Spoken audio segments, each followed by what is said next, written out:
Alvin, ang sundalo. Credit to the author. 3,721-30. Ang mga pangalan po na nandito ay galing sa mga name generator. Kung meron man pagkakatulad sa mga pangalan ng tao o lugar at pangyayari, ito ay tunay na hindi sinasadya. Sa banal na santuwaryo na iniwan ni Wuban, ang emperador ng mga Diyos. Ito ba ang kilalang banal na artifact na binanggit ni Wuban, ang emperador ng mga Diyos? Nalampasan ni Alvin ang lahat ng balakid para sa mga advanced na Diyos mula sa mga formation sa Divine Sanctuary. Matapos matagumpay na malampasan ang huling balakid, sa wakas ay nakita niya ang gantimpalang binanggit ni Wuban. Ito ay isang kilalang divine artifact na humubog sa kalahating kaluluwa. Kakaiba ang itsura ng sandata. Isa itong talim na walang hawakan na naglalabas ng asul na liwanag. Parang nabali. Gayunpaman, napakatalas pa rin ang itsura nito. Nang gamitin ni Alvin ang kanyang banal na kamalayan upang suriin ang kitang-kitang banal na artifact, naramdaman niya ang isang hindi kumpletong aura. Tiningnan niya ang kitang-kitang banal na artifact sa kanyang kamay at naisip, siguro ito ang aura ng hindi kumpletong kaluluwa ng artifact. Sa sandaling ito, isang boses ang umalangaw-ngaw sa tainga ni Alvin. Binabati kita. Pamilyar na ni Alvin ang boses na ito. Ito ay pagmamayari ng yumaong emperador ng mga Diyos, si Wuban. Nang tumangala siya, nakita niya ang nakausling si Wuban. Ngumiti si Wuban sa kanya at sinabing, binabati kita. Ikaw ang unang taong nakalampas sa lahat ng balakid sa Divine Sanctuary. Bukod sa kitang-kitang divine artifact, gagantimpalaan kita ng isang hindi inaasahang engkwentro. Isang hindi inaasahang pagkikita. Bago pa man makapag-react si Alvin, ang pagpapakita ni Wuban ay naging isang guhit ng liwanag at tumama sa katawan ni Alvin. Sa sumunod na sandali, natuklasan niya ang isang malakas na puwersa sa kanyang katawan kung saan naninirahan ang kanyang kaluluwa. Anong nangyayari? Ano ang sinusubukan mong gawin? Nabahala si Alvin nang matuklasan niyang tila sinusubukan ng puwersa na sakupin ang lugar kung saan naninirahan ang kanyang kaluluwa. Mabagsik itong umatake na parang sinusubukan nitong alisin at palitan ang kanyang kaluluwa. Napakalakas ng puwersa kaya hindi niya mapigil ang manginig. Masyadong malawak ang pagkakaiba ng kanilang mga kalakasan. Isa na lamang itong labi ng aking kaluluwa. Huwag kang mag-alala. Kahit na gustuhin ko, hindi ko mapapalitan ang iyong kaluluwa nito. Sinusubukan ko lamang na itanim ang aking mga alaala sa iyong kaluluwa sa pamamagitan ng pagsasama ng aking kaluluwa sa iyo. Bukod sa pagkakaroon ng aking mga alaala, ang iyong kaluluwa ay lalakas din. Ang iyong katawan ay mananatili pa ring iyo, at hindi maaapektuhan ng kaluluwa ko ang kaluluwa mo, sabi ni Wuban. Hindi. Walang pag-aalinlangang tanggi ni Alvin. Nakakatuwa naman. Kahit na ito ay ang natitirang kaluluwa lamang ng isang simpleng emperador ng mga Diyos, magkakaroon pa rin ito ng kaunting impluwensya sa kanya kapag naisama na ito sa kanyang kaluluwa. Kahit na ang kanyang kaluluwa ay nangingibabaw, tiyak na magkakaroon din ng mga pagbabago sa kanyang personalidad. Dahil dito, tumanggi siya ng walang anumang pag-aatubili. Huwag kang magmadaling tumanggi sa akin, sabi ni Wuban, matapos makasama ang kaluluwa ko sa iyo, magiging kapakipakinabang ito ng malaki para sa iyo. Halimbawa, kapag nauunawaan mo ang mga batas sa hinaharap, makakamit mo ang dobleng resulta sa kalahati ng pagsisikap. Ang natitirang kaluluwa ng isang Emperor of Gods ay hindi katulad ng sa mga ordinaryong tao. Tutal. Bukod dito, hindi natapos ni Wuban ang pagsasalita ng palakasin ni Alvin ang depensa ng kanyang kaluluwa, dahilan para mapilitang lumabas ang natitirang kaluluwa ni Wuban. Bagamat malakas ang puwersa ng natitirang kaluluwa ni Wuban, sa huli, isa lamang itong labi. Si Alvin ay napakadeterminado at determinado tungkol sa bagay na ito. Maya-maya pa, muling lumitaw ang ipinalabas na imahe ni Wuban. Malamig niyang tiningnan si Alvin at sinabi sa malalim na boses, Brat, paano mo masusuklian ang kabaitan ko ng kawalang utang na loob? Hindi ka ba natatakot na papatayin kita? Senior, mahinahong sabi ni Alvin, lubos akong nagpapasalamat sa mga pagkakataon at kayamanang iniwan mo sa banal na santuwaryo. Gayunpaman, ang pagsasama ng iyong natitirang kaluluwa sa aking kaluluwa ay hindi katanggap-tanggap sa akin. Patawarin mo ako. Walang paraan para pumayag ako. Natahimik sandali si Wuban bago sinabing, kalimutan mo na yan. Dahil ayaw mo, hindi kita pipilitin. Lumiwanag ang mga mata ni Alvin nang tuluyang mawala ang nakausling imahe ni Wuban. Sa sumunod na sandali, natagpuan niya ang kanyang sarili pabalik sa bulwagan ng Divine Sanctuary. Senior Brother Wu. Hindi nagtagal at napansin ni Alvin si Wu Feng. Gayunpaman, kumunot ang noo niya nang makita si Wu Feng na nakatayong walang galaw at nalilito. Naalala niya ang nangyari sa kanya at napaisip kung si Wu Ben ba ang kausap ni Wu Feng sa sandaling ito. Pagkatapos ng mahabang panahon, sa wakas ay bumalik na sa kanyang katinoan si Wu Feng. Gayunpaman, may kakaibang liwanag sa kanyang mga mata, at tila medyo naiiba siya. Hindi nakaligtas sa paningin ni Alvin ang lahat ng mga banayad na pagbabago ni Wu Feng. Bagamat pamilyar pa rin sa kanya si Wu Feng, mayroon ding ilang mga banayad na pagbabago. Pinayagan ba ni Senior Brother Wu na makasama ng kaluluwa niya ang natitirang kaluluwa ni Wu Ban?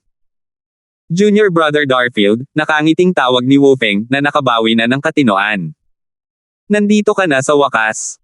Matagal na kitang hinihintay. Kumusta ka? May nakuha ka bang mahalagang bagay? Siyempre naman. Tumawa si Alvin bago niya inilabas ang talam, ang kitang-kitang banal na artifact, mula sa kanyang spatial ring at iniabot ito kay Wu Feng. Gayunpaman, taliwas sa inaasahan ni Alvin, hindi inabot ni Wu Feng ang kamay para kunin ang kilalang banal na artifact. Sa halip, inilabas niya ang siyam na kayamanang nakuha niya at nakangiting sinabi, Junior Brother Darfield, hindi ko alam kung mas maswerte ka o mas maswerte ako. Sa siyam na kayamanang nakuha ko. Isa sa mga ito ay isang bagay na lubos mong kailangan. Bagamat hindi ito isang auspicious pill, ang epekto ay kapareho ng sa auspicious pill. Ang prutas na ito, na tinatawag na auspicious divine fruit, ay katumbas ng siyam na auspicious pills. Habang nagsasalita si Wu Feng, tumingin siya sa isang prutas na kumikinang sa dilaw na liwanag na kamukha ng isang peach na pamilyar kay Alvin noong nasa lupa pa siya. Hindi na kailangang sabihin, sa kabila ng magkatulad na anyo, ang auspicious divine fruit ay hindi isang bagay na maihahambing sa mga ordinaryong peach mula sa lupa. Ang mapalad na banal na prutas. Agad na nagliwanag ang mga mata ni Alvin, at napabuntong hininga siya nang marinig ang mga salita ni Wu Feng. Sa kabila ng kanilang magkatulad na epekto, ang auspicious divine fruit ay mas makapangyarihan kaysa sa auspicious pill. Kahit ang isang bagong rudimentary god na may katamtamang talento ay maaaring maging hari ng mga Diyos sa isang araw pagkatapos kainin ang auspicious divine fruit. Sa katunayan, ang prutas ay mas makapangyarihan pa kaysa sa siyam na auspicious pills. Pinagsama. Salamat, Senior Brother Wu Feng. Malaking pasasalamat ni Alvin kay Wu Feng habang nagpapalitan sila ng mga kayamanang kanilang nakuha. Para sa kanya, ang halaga ng auspicious divine fruit ay mas mataas kaysa sa kilalang divine artifact na nakabuo na ng kalahating kaluluwa. Junior Brother Darfield, ako ang dapat magpasalamat sa iyo. Malaki ang naitulong mo sa akin, sabi ni Wu Feng habang nakatitig sa kitang-kitang banal na artifact sa kanyang mga kamay nang may nagniningning na mga mata. Ang espada sa kanyang kamay na may hindi kumpletong kaluluwa ay isang napakahalagang kayamanan. Kahit sa realms of gods, ang isang. Ang bagay na iyon ay lubhang bihira at mahalaga. Kung ginawa ito ng mas maaga, hindi sana ako mapapantayan ni Harold at ng kasama niya kahit magsanib puwersa pa sila. Bulong ni Wu Feng. Sa isang iglap lang, ang talim ay naging isang sinag ng sable na bumalot sa kanyang katawan. Mukhang nakasisilaw ito. Nakontrol ni Wu Feng ang saber ray nang walang kahirap-hirap. Siyempre naman, nakangiting sabi ni Alvin, sa katunayan, makakayanan mo si Harold at ang kasama niya kahit na mayroon ka lang isang ordinaryong prominenteng divine artifact na walang kaluluwa, lalo na ang isang prominenteng divine artifact na nasa proseso na ng pagbuo ng kaluluwa. Bagamat hindi kayang gawin ng isang hindi kumpletong kaluluwa. Kahit na nahayag na, nagdaragdag pa rin ito ng malaking kapangyarihan sa kilalang banal na artifact. Dahil kay Hana, ang kaluluwa ng artifact ng Seven Orifices Exquisite Sword, si Alvin ay medyo maalam tungkol sa mga banal na artifact. Biglang, tumingin si Wu Feng kay Alvin nang may kakaibang tingin at sinabing, iniisip ko kung matatalo ko kaya si Junior Brother Darfield gamit ang kilalang banal na artifact na ito. Sandali na natigilan si Alvin sa mga sinabi ni Wu Feng. Nang makabawi siya sa kanyang katinoan, tiningnan niya ng mabuti si Wu Feng bago niya binago ang usapan. Senior Brother Wu, oras na para umalis tayo. Kasabay nito, pumasok si Alvin sa madilim na vortex. Kumislap ang mga mata ni Wu Feng sa kasakiman habang pinagmamasdan niya si Alvin. Sa sumunod na sandali, isang ekspresyon ng pagkakasala ang lumitaw sa kanyang mukha. Bigla siyang natabunan ng magkasalungat na damdamin sa kanyang puso. Si Alvin, na nakabalik na sa labas ng mundo sa pamamagitan ng spatial passage, ay naninangkit ang kanyang mga mata sa sandaling ito habang iniisip ang sarili, parang ang natitirang kaluluwa ni Woban ay nagsanib sa kaluluwa ni Senior Brother Wu. Kung hindi, dahil kilala niya si Senior Brother Wu, hindi niya sasabihin ang ganoong mga salita kanina. 3,722. Di nagtagal pagkatapos, ilabas din si Wu Feng mula sa Divine Sanctuary. Tinanong niya, Junior Brother Darfield, babalik ka ba sa sekta kasama ko o plano mong bumalik pagkatapos mong makalusot at maging isang simpleng hari ng mga Diyos? Sa sandaling ito, tila bumalik na sa normal niyang sarili si Wu Feng. Kanina, sinabi niya ang mga salitang hindi niya karaniwan dahil sa kanyang kuryosidad at sa impluwensya ng natitirang kaluluwa ni Wuban. Sa ilalim ng impluwensya ng natitirang kaluluwa ni Wuban, nalupig siya ng kasakiman para kay Alvin. Kayamanan. Nadama ng natitirang kaluluwa na mas makabubuting patayin si Alvin upang makuha ng kanyang host ang lahat ng kayamanan. Mabuti na lang at nakontrol ni Wu Feng ang kanyang emosyon at hindi niya hinayaang diktahan ng natitirang kaluluwa ang kanyang mga aksyon. Bukod dito, alam niya na kahit mapatay niya si Alvin. Ang spatial ring ni Alvin ay kusang masisira. Senior Brother Wu, hindi na ako babalik sa sekta kasama mo, sagot ni Alvin habang umiiling. Plano kong maghanap ng tahimik na lugar para makalusot at maging isang simpleng hari ng mga Diyos muna. Pagkatapos noon, pag-iisipan ko kung babalik ako sa sekta o hindi. Plano pa rin ni Alvin na bumalik sa Hidden Fog Sect kalaunan. Tutal, hindi pa niya neresolba ang alitan sa pagitan niya at nina Sol at Joe. Determinado siyang makipag-ayos sa kanila sa hinaharap pagkatapos niyang lumakas. Sige. Nirespeto ni Wu Feng ang desisyon ni Alvin at hindi na niya ito sinubukang hikayatin na bumalik. Bago humiwalay, tumingin si Wu Feng kay Alvin at sinabing, Junior Brother, salamat muli. Hindi mo lang ibinigay sa akin ang kilalang banal na artifact na may hindi kumpletong kaluluwa, kundi ibinigay mo rin sa akin ang natitirang kaluluwa ni Emperor of Gods Wuban. Tiyak na ibabalik ko ang pabor na ito sa hinaharap. Sa wakas ay isiniwalat ni Wu Feng na ang kanyang kaluluwa ay sumanib na sa natitirang kaluluwa ni Wuban. Bagamat pinaghihinalaan na ito ni Alvin, naging seryoso pa rin ang kanyang ekspresyon nang marinig ang mga salita ni Wu Feng.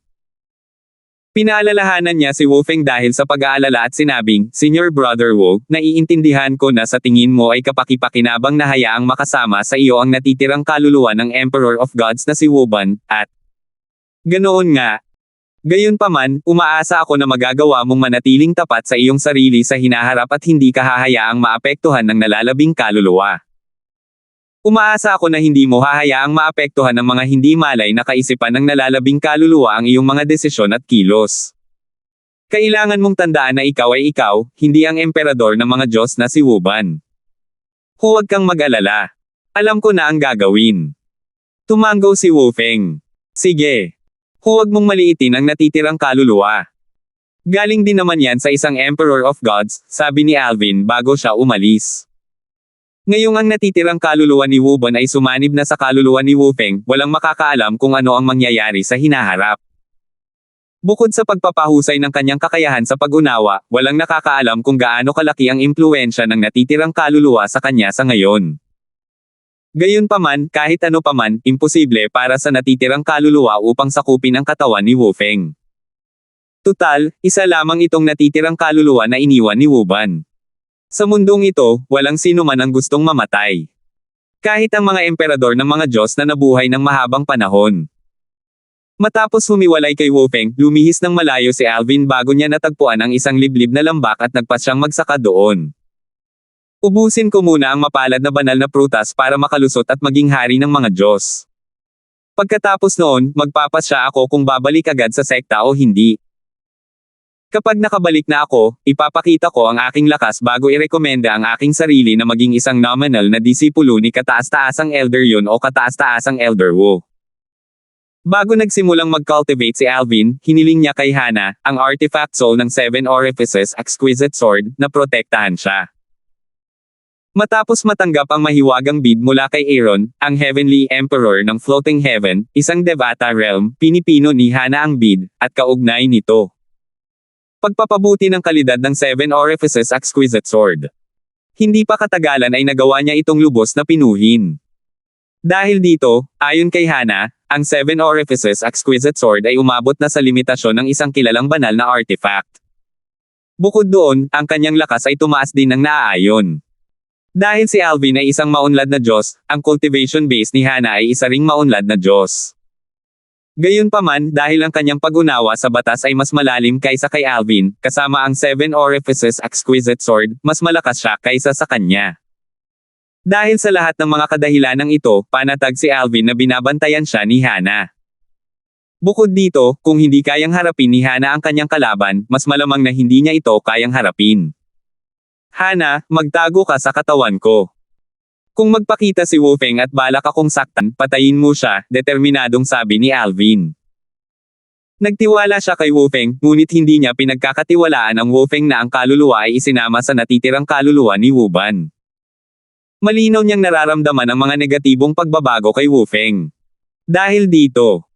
Dahilan, hindi niya inisip na imposibleng palihim siyang sundan ni Wu Feng dito para tambangan habang naglilinang siya. Gayunpaman, naisip niya na si Wu Feng ang makakasakit sa kanya ng husto. Tutal, kung papatayin siya ni Wu Feng, ang kanyang spatial ring ay kusang masisira, at mawawala ang mga kayamanan ni Wu Feng kanyang pag-aari. Opo, Panginoon, magalang na sagot ni Hana. Dahil doon, nakaramdam ng ginhawa si Alvin. Kinain niya ang auspicious divine fruit at nag-focus sa kanyang cultivation. Naramdaman niya ang pag-angat ng divine energy sa kanyang katawan sa sandaling kainin niya ang auspicious divine fruit. Mabilis niyang ipinamahagi ang kanyang divine energy ayon sa kanyang cultivation method bago niya ito ginabayan para malampasan ang bottleneck. Putok. Sa tulong ng makabuluhang banal na prutas, madaling nalagpasan ni Alvin ang hadlang na sinubukan niyang basagin ng libu-libong beses noon. Ang bilis naman. Bagamat alam ni Alvin ang tungkol sa lakas ng auspicious divine pill, hindi pa rin niya inaasahan na ang tagumpay ay darating ng ganito kabilis at kahusay. Pagkatapos ng tagumpay, malinaw niyang naramdaman ang kanyang banal na enerhiya na sumasailalim sa isang kwalitatibong pagbabago. Ang kanyang banal na enerhiya ay malinaw na mas mayaman kaysa dati. Bang! Nagpakawala si Alvin ng isang pag-agos ng kanyang banal na enerhiya at nakita ang pag-alo ng kawalan kasunod nito. Malinaw niyang naramdaman na ang banal na enerhiya ay mas malakas kaysa dati. Nagamit ko lang ang maliit na bahagi ng bisa ng banal na prutas. Bulong ni Alvin sa sarili. Dahil ang auspicious divine fruit ay nakatutulong lamang sa mga Diyos, ngayong si Alvin ay naging hari ng mga Diyos, ang natitirang bisa mula sa auspicious divine fruits ay agad na naglaho. Kung malalaman ng mga tao na ginamit ni Alvin ang auspicious divine fruit noong isang hakbang na lang siya para maging hari ng mga Diyos, tiyak na iisipin nilang nag-aaksaya lang siya. Gayunpaman, para kay Alvin, hindi niya inisip na nagsasayang siya. Bagamat isang hakbang na lang ang layo niya sa pagiging hari ng mga Diyos, hindi niya alam kung gaano katagal ang kakailanganin. Ang pinakakulang niya ay ang oras ngayon. Ngayon, kakainin ko ang Consolidation Divine Fruit para patatagin ang aking cultivation base bilang isang simpleng hari ng mga Diyos. Pagkatapos, maglilinang pa ako. Sa mga kayamanang nakuha ko, may ilan na makakatulong sa cultivation ng isang hari ng mga Diyos, bulong ni Alvin. Biglang pumasok na ideya sa kanyang isipan. Sa kaharian ng mga Diyos, maituturing na ang isang tao ay tumatawid sa hangganan upang maging isang makapangyarihang tao pagkatapos maging isang hari ng mga Diyos. Pagkatapos maging isang hari ng mga Diyos, kailangan niyang harapin ang mga kapigatian sa langit minsan bawat 1,000 taon. Gayunpaman, kapag ang isang tao ay unang naging isang panimulang hari ng mga Diyos, siya ay kailangang harapin ang unang kapigatian sa langit pagkalipas ng 3 araw. Para bang ngayong isa na siyang simpleng hari ng mga Diyos, nararamdaman na niya kung kailan ang susunod na kapigatian sa langit. Sa ilalim ng normal na mga pangyayari, hanggat nauunawaan ng isang tao ang lalim ng isang batas hanggang sa antas ng kahusayan, magiging madali ang pagpasa sa unang kapigatian sa langit pagkatapos maging isang panimulang hari ng mga Diyos. Nalaman na ito ni Alvin ilang panahon na ang nakalipas. Sa kaharian ng mga Diyos, ang mga may mataas na kakayahan sa paglilinang ay maaaring hindi kinakailangang magkaroon ng mataas na kasanayan sa pag-unawa. Maraming mga advanced na Diyos ang hindi pa nakakaintindi ng lahat ng kanilang lalim mula sa mga batas hanggang sa antas ng kahusayan. Para sa grupong ito ng mga tao, kahit na kaya nilang makalusot at Maging isang panimulang hari ng mga Diyos, hindi nila gagawin iyon dahil hindi nila malalampasan ang unang kapigatian sa langit. Sa kabaligtaran, ang unang kapigatian sa langit pagkatapos niya maging isang panimulang hari ng mga Diyos ay hindi naging problema. Tiwala siyang madali niyang malalampasan ang kapigatian. Ang Consolidation Divine Fruit ay makakatulong sa akin na patatagin ang aking cultivation base bilang isang simpleng hari ng mga Diyos sa loob lamang ng isang araw, bulong ni Alvin habang tinitingnan ang Consolidation Divine Fruit sa kanyang mga kamay ng may nagniningning na mga mata. Ginantimpalaan siya ng Consolidation Divine Fruit noong una siyang naging pangunahing disipulo ng Hidden Fog Sect. Noong panahong iyon, nang piliin niya ang Consolidation Divine Fruit bilang kanyang gantimpala, ang Inner Elder ay naguluhan sa kanyang napili. Matapos kainin ang Consolidation Divine Fruit, muling nagsimulang mag-cultivate si Alvin. Hindi binaigo ni Alvin ang bisa ng Consolidation Divine Fruit. Gaya ng sabi-sabi, nagawa niyang patatagin ang kanyang cultivation base bilang isang simpleng hari ng mga Diyos sa loob ng wala pang isang araw. Matapos patatagin ang aking cultivation base, ang aking divine energy ay mas lumakas at mas mayaman kaysa dati. Kung ikukumpara noong kaka-break ko lang, mas malakas na ito ngayon ng mga 30%. Labis na nasiyahan si Alvin sa kanyang pag-unlad matapos mapatatag ang kanyang cultivation base. Dahil darating ang kapigatian sa langit sa loob ng 2 araw, hindi nagpatuloy si Alvin sa paglilinang. Sa halip, tiningnan niya ang mga kayamanang nakuha niya mula sa banal na santuwaryo. Sa mga kayamanang nakuha niya, ilan lamang sa mga ito ang nakilala niya. Bukod dito, wala siyang oras para pag-aralan ang mga ito ng maingat. 3,723. Nakakuha si Senior Brother Wolfeng ng 9 na bagay. Isa na rito ang Auspicious Divine Fruit, na naubos ko na. Nakakuha rin ako ng 23 bagay, at isa na rito ang Prominenteng Divine Artifact na may hindi kumpletong kaluluwa, na ibinigay ko kay Senior Brother Wu. Sa madaling salita, mayroon pa ring 30 kayamanan si Alvin mula sa Divine Sanctuary.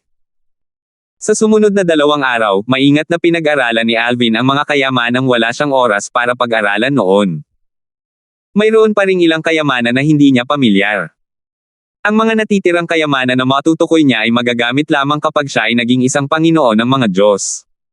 Sa katunayan, mahigit 70% ng ang mga kayamanang nakuha niya ay magagamit lamang ng mga Panginoon ng mga Diyos o ng mga mas malakas. Hindi niya ito ikinagulat. Tutal, si Wuban, na lumikha ng banal na santuwaryo, ay isang payak na emperador ng mga Diyos. Natural lamang na hindi magtago si Wuban ng mga bagay na walang silbi sa kanya. Sa katunayan, siya ay natitiyak na walang oras si Wuban para ipagpalit ang mga kayamanang magagamit lamang ng mga Panginoon ng mga Diyos para sa isang bagay na mas kapaki-pakinabang.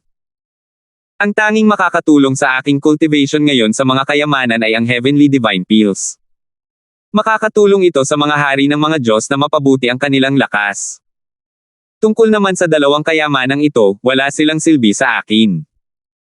Ang 2 kayamanang binanggit ni Alvin ay makakatulong lamang sa pag-unawa sa lalim ng ilang mga batas. Sa kasamaang palad, ang batas ng kalawakan ay hindi isa sa mga ito. Magsisimulang humina ang bisa ng mga Heavenly Pills pagkatapos ng 3 tableta, at magiging ganap na walang silbi ang mga ito pagkatapos ng 10 tableta. Bulong ni Alvin sa sarili habang tinitingnan ang 6 na Heavenly Divine Pills. Medyo maganda ang mga kayamanang nakuha ko ngayon. Hindi ko lang talaga magamit ang karamihan sa mga ito ngayon. Nakangiting sabi ni Alvin. Habang inililigpit niya ang bote ng gamot, biglang nagliwanag ang kanyang mga mata habang itinataas niya ang kanyang ulo upang tumingin sa langit. Ang kapigatian sa langit ay darating sa loob ng 2 oras. Bagamat may 2 oras pa, lumipad si Alvin pataas sa kalangitan. Nakakrus ang kanyang mga paa habang nakapikit at nagpahinga, naghihintay na lumipas ang oras. Isang banayad na simoy ng hangin ang umihip, dahilan para umugoy ang mga bulaklak at dahon sa mga puno sa lambak.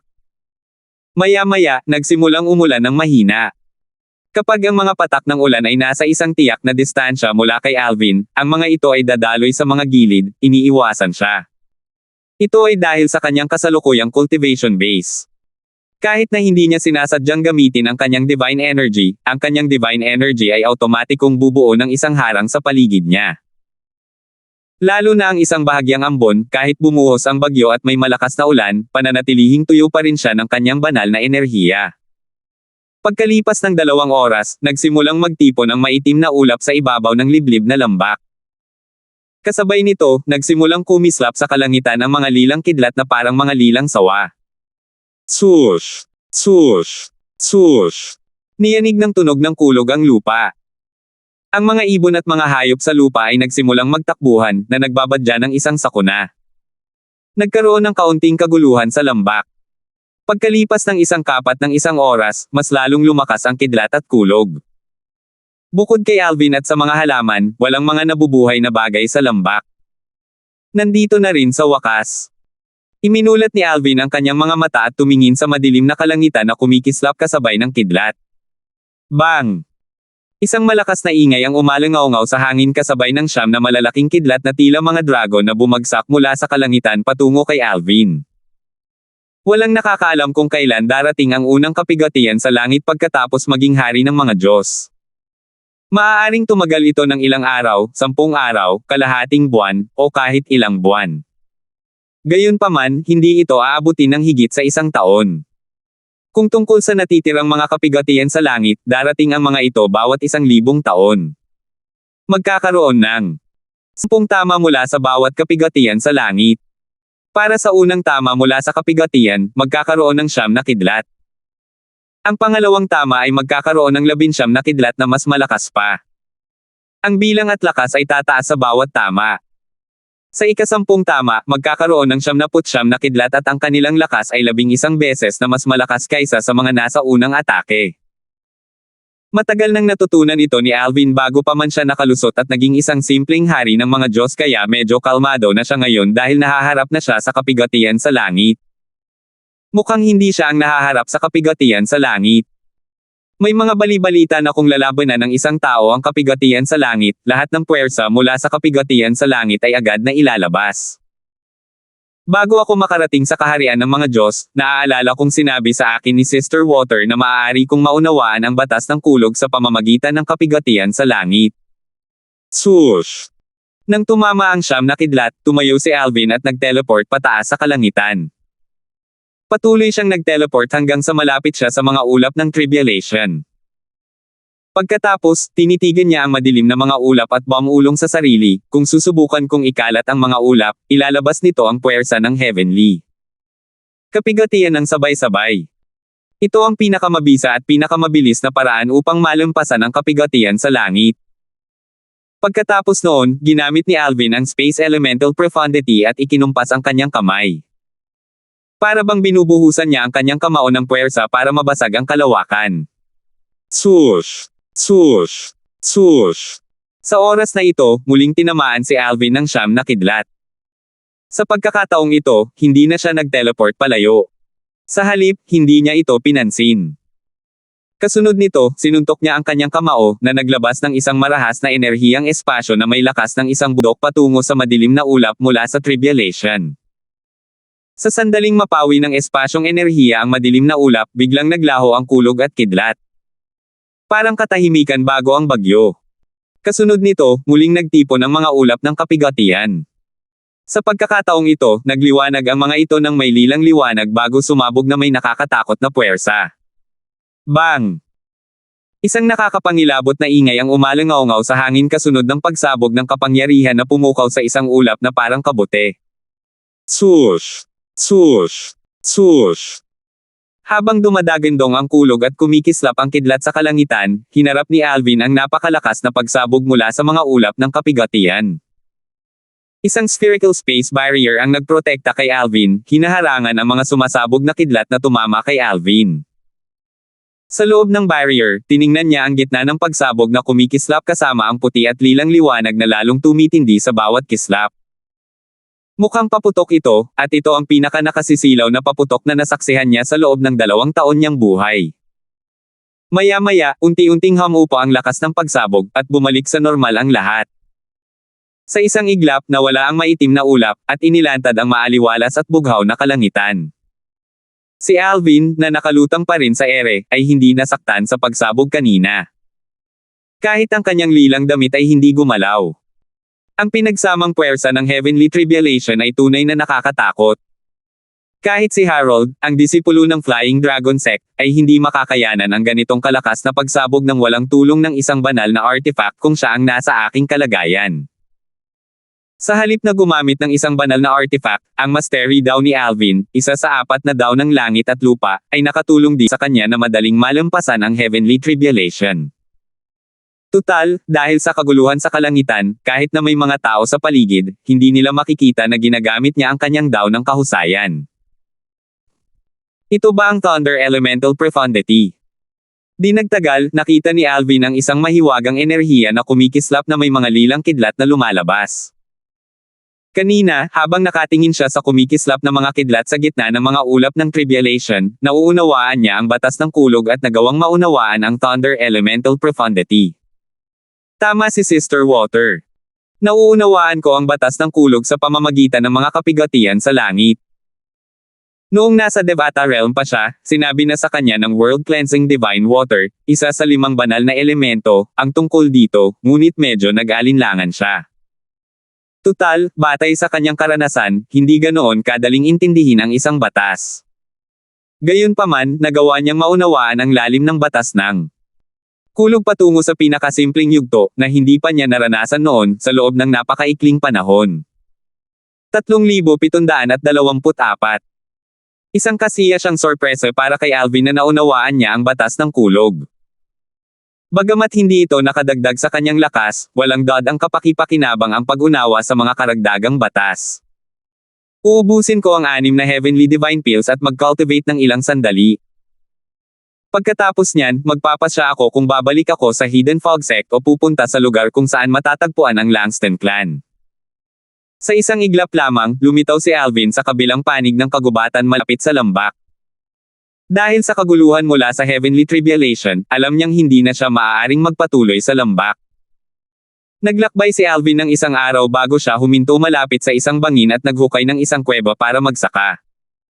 Bagamat hihina ang bisa ng Heavenly Divine Pills pagkatapos ng 3 Pildores, mas mabuti na ito kaysa wala. Hindi nag-aksaya ng oras si Alvin sa paglunok ng lahat ng 6 na Heavenly Divine Pills na nakuha niya mula sa Divine Sanctuary ni Wuban. Pagkatapos, nagsimula siyang mag-cultivate muli. Habang nakabantay si Wang Yi, lubos siyang nakatutok sa paglinang at pagsipsip ng bisa ng mga Heavenly Divine Pills. Ngayong isa na siyang simpleng hari ng mga Diyos, gusto na niyang maging isang intermediate na hari ng mga Diyos sa lalong madaling panahon.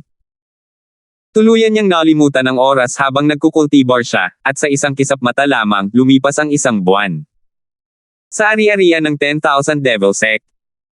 Isang elder ang nagmadaling pumasok sa pangunahing bulwagan at sinabing, pinuno ng sekta, ang ating mga especially iya sa Hidden Fog Sect ay nagpadala ng balita na si Wu Feng ay bumalik na sa Hidden Fog Sect.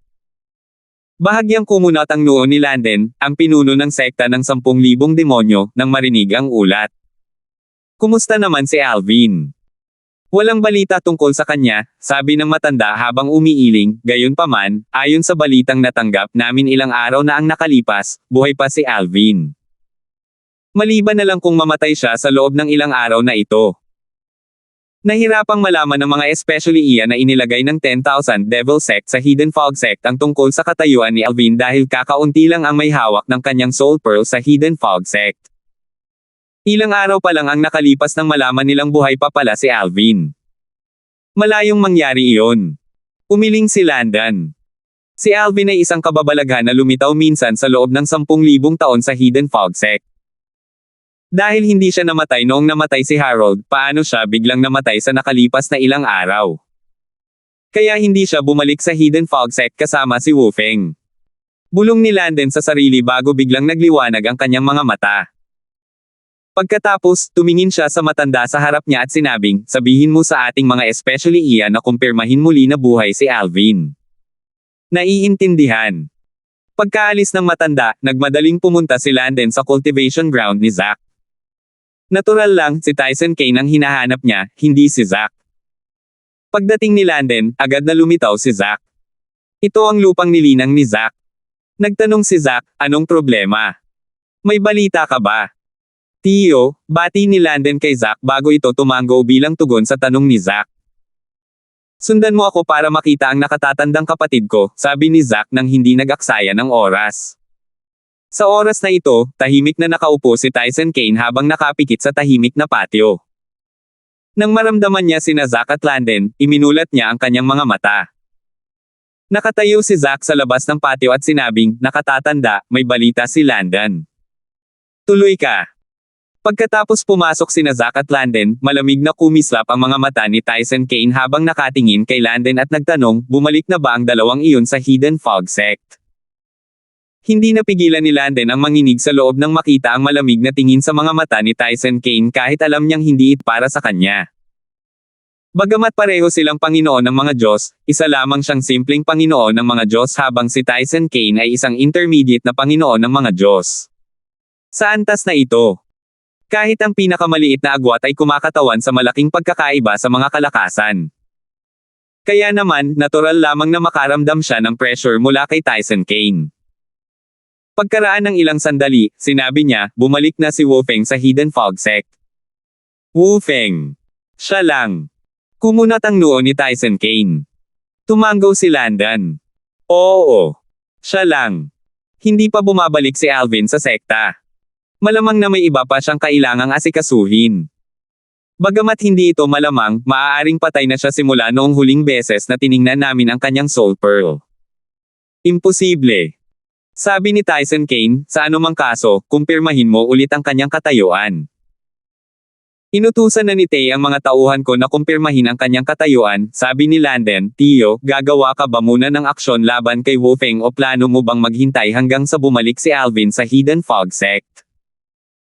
Hintayin ko munang bumalik si Alvin bago ako kumilos, sabi ni Tyson Kane, kung haharapin ko si Wu Feng ngayon, baka matakot si Alvin. Kung patay na si Alvin, hahanapin ko agad si Wu Feng. Kung hindi, hihintayin natin hanggang sa bumalik si Alvin sa sekta. Pagkatapos maghintay ng ilang araw, muling nagpadala ng balita ang mga especially iya sa Hidden Fog Sect na nagkukumpirma na buhay pa si Alvin. Dahil buhay pa si Alvin, patuloy tayong maghihintay hanggang sa siya ay bumalik. Walang kaalam-alam si Alvin na bukod kay Joe ng Hidden Fog Sect, isang inner elder mula sa Flying Dragon Sect na may ranggong emperador ang naghihintay din para patayin siya. Sa kuweba na kanyang hinukay, tahimik siyang nagel-inang. Mas matagal niyang naabsorb ang bisa ng unang 3 Heavenly Divine Pills. Mas madaling maabsorb ang natitirang 3 dahil sa mahinang bisa ng mga ito. Ang pinagsamang bisa ng huling 3 tableta ay mas mababa sa ika-10 bahagi ng bisa ng alinman sa unang 3 tableta. Nang sa wakas ay nasipsip na niya ang bisa ng lahat ng Heavenly Divine Pills, iminulat niya ang kanyang mga mata at sinabi ng may ngiting nakangisi, kung alam ko lang na napakaliit ng bisa ng huling 3 tableta, hindi ko sana sinayang ang oras ko sa pag-inom ng mga ito. Kahit alam niyang ang bisa ng 3 huling tableta ay hindi magiging kasing lakas ng unang 3 tableta, hindi niya inaasahan na magiging ganito kaliit ang epekto nito. Gayunpaman, mabilis na nakabawi si Alvin mula sa panghihinayang. Tutal, ang nagawa na ay nagawa na. Wala na siyang magagawa para baguhin ito. Bumantong hininga si Alvin. Matapos maging isang simpleng hari ng mga Diyos, ang bilis ng aking pag-unlad ay bumagal ng husto. Bagamat bumuti ang aking cultivation gamit ang Heavenly Divine Pills, wala pa ako sa kalagitnaan ng pagiging isang intermediate King of Gods. Sa pinakamarami, nasa ikatlong bahagi na ako ng daan. Doon. Hindi ko akalain na ganito lang kalaki ang aking narating matapos kong uminom ng Heavenly Divine Pills na itinuturing na isa sa 3 pinakamahusay na table task para makatulong sa cultivation ng Kings of Gods. Maya-maya, tinanong niya si Hana, ang kaluluwa ng artifact ng 7 Orifices Exquisite Sword, Hana, gaano na ako katagal sa closed door cultivation? 3 buwan at 21 araw, sagot ni Hana. Halos 4 na buwan. Nagulat si Alvin. Hindi niya inaasahan na makakalimutan niya ang ganito katagal na panahon. Tutal, dahil sa auspicious pills at auspicious divine fruits, wala pang isang araw bago niya na-absorb ang bisa ng mga ito at lumakas ng husto ang kanyang lakas. Para sa mga ordinaryong tao, hindi naman masama ang pag-unlad na nagawa niya sa loob ng 4 na buwang ito. Gayunpaman, para sa kanya, dahil sa kanyang mga nakaraang karanasan, medyo kulang ito para sa kanya. Ang landas ng paglilinang pagkatapos maging hari ng mga Diyos ay tunay na mas mahirap kaysa sa isang Diyos. Hindi nakakapagtaka na sinasabi ng mga tao na ang isang tao ay tatawid lamang sa hangganan upang maging isang makapangyarihang tao pagkatapos maging hari ng mga Diyos. Bulong ni Alvin sa kanyang sarili. Wala nang balak si Alvin na mag-cultivate. Pinag-isipan niya kung dapat ba siyang bumalik sa Hidden Fog Sect o pumunta sa lugar kung saan matatagpuan ang Langston Clan para subukang makilala muna si Talia bago bumalik sa sekta. Nang maisip niyang si Kelly si Talia, halos hindi niya mapigilan ang kanyang emosyon. Dahil dito, madali siyang nakapagdesisyon at nagtungo sa lugar na malapit sa ari-arian ng angkan ng Langston. Ang angkan ng Langston ay isang puwersang may ranggong Panginoon na kapantay ng Hidden Fog Sect at ng 10,000 Devil Sect. Dahil nasa gitna ang King Descending City, ang Hidden Fog Sect ay nasa silangan, ang 10,000 Devil Sect ay nasa timog, at ang Langston Clan ay nasa hilaga. Para naman sa Emperador rank na Flying Dragon Sect, ito ay matatagpuan sa kanluran ng King Descending City. Ang Flying Dragon Sect ang namuno sa Hidden Fog Sect, sa 10,000 Devil Sect, at sa Langston Clan. Kaya naman, katulad ng dalawang sekta, ang Langston Clan ay nagpapadala ng kanilang mga prodigy sa Flying Dragon Sect. Dahil dito, ang tatlong puwersang may ranggong Panginoon ay nagkaroon ng kaunting impluwensya sa Flying Dragon Sect. Hindi tulad ng mga ari-arian ng dalawang sekta na nakatago, ang ari-arian ng angkan ng Langston ay matatagpuan sa isang maunlad na lungsod na pinangalanang lungsod ng Langston. Ganito ang pangalan ng lungsod dahil itinatag at itinayo ito ng angkan ng Langston. Ang Langston City ay hindi mas maliit kaysa sa King Descending City at mas malaki kaysa sa Skywind City at sa iba pang mga lungsod na binisita ni Alvin noon. Dahil sa kasalukuyang cultivation base ni Alvin, kalahating buwan lang ang itinagal niya bago siya nakarating sa Langston City. Langston Clan. Pagdating niya, hindi siya nag-aksaya ng oras sa paghahanap ng lokasyon ng ari-arian ng angkan ng Langston. Matapos magtanong-tanong, nalaman niya na ang ari-arian ng angkan ng Langston ay matatagpuan sa silangan ng lungsod. Pagdating niya sa ari-arian, natuklasan niya na ang ari-arian ng angkan ng Langston ay sumasakop sa mahigit 1/5 ng buong Langston City. 3,725. Ang ari-arian ng angkan ng Langston na may ranggong Panginoon ay matatagpuan sa lungsod ng Langston, na itinatag nila. Pinagbabawalan ang mga tagalabas na lumapit sa malawak na silangang lugar sa lungsod na inookupahan ng ari-arian. Ang mga matatanda at disipulo ng angkan ng Langston ay nagpapatrolya sa lugar sa labas ng lupain at lilito sa sandaling lumapit ang mga tagalabas. Kung hindi lalaban ang mga tagalabas, sila ay itataboy lamang. Hindi na kailangang sabihin, kung ang mga tagalabas ay lalaban, ang mga matatanda at disipulo ng angkan ng Langston ay hindi. Nag-aatubiling salakayin o patayin sila. Dahil dito, napakakaunting tao ang nang-ahas na pumunta sa silangang bahagi ng lungsod. Tutal, isang pabaya na galaw lang ay maaari na silang mapatay. Ang angkan ng Langston ang pinakamakapangyarihang puwersa sa lungsod ng Langston, kung tutuusin. Maliban na lang kung ito ay isang tao mula sa puwersang may ranggong emperador, hindi sila mag-aatubiling kumilos ng walang awa.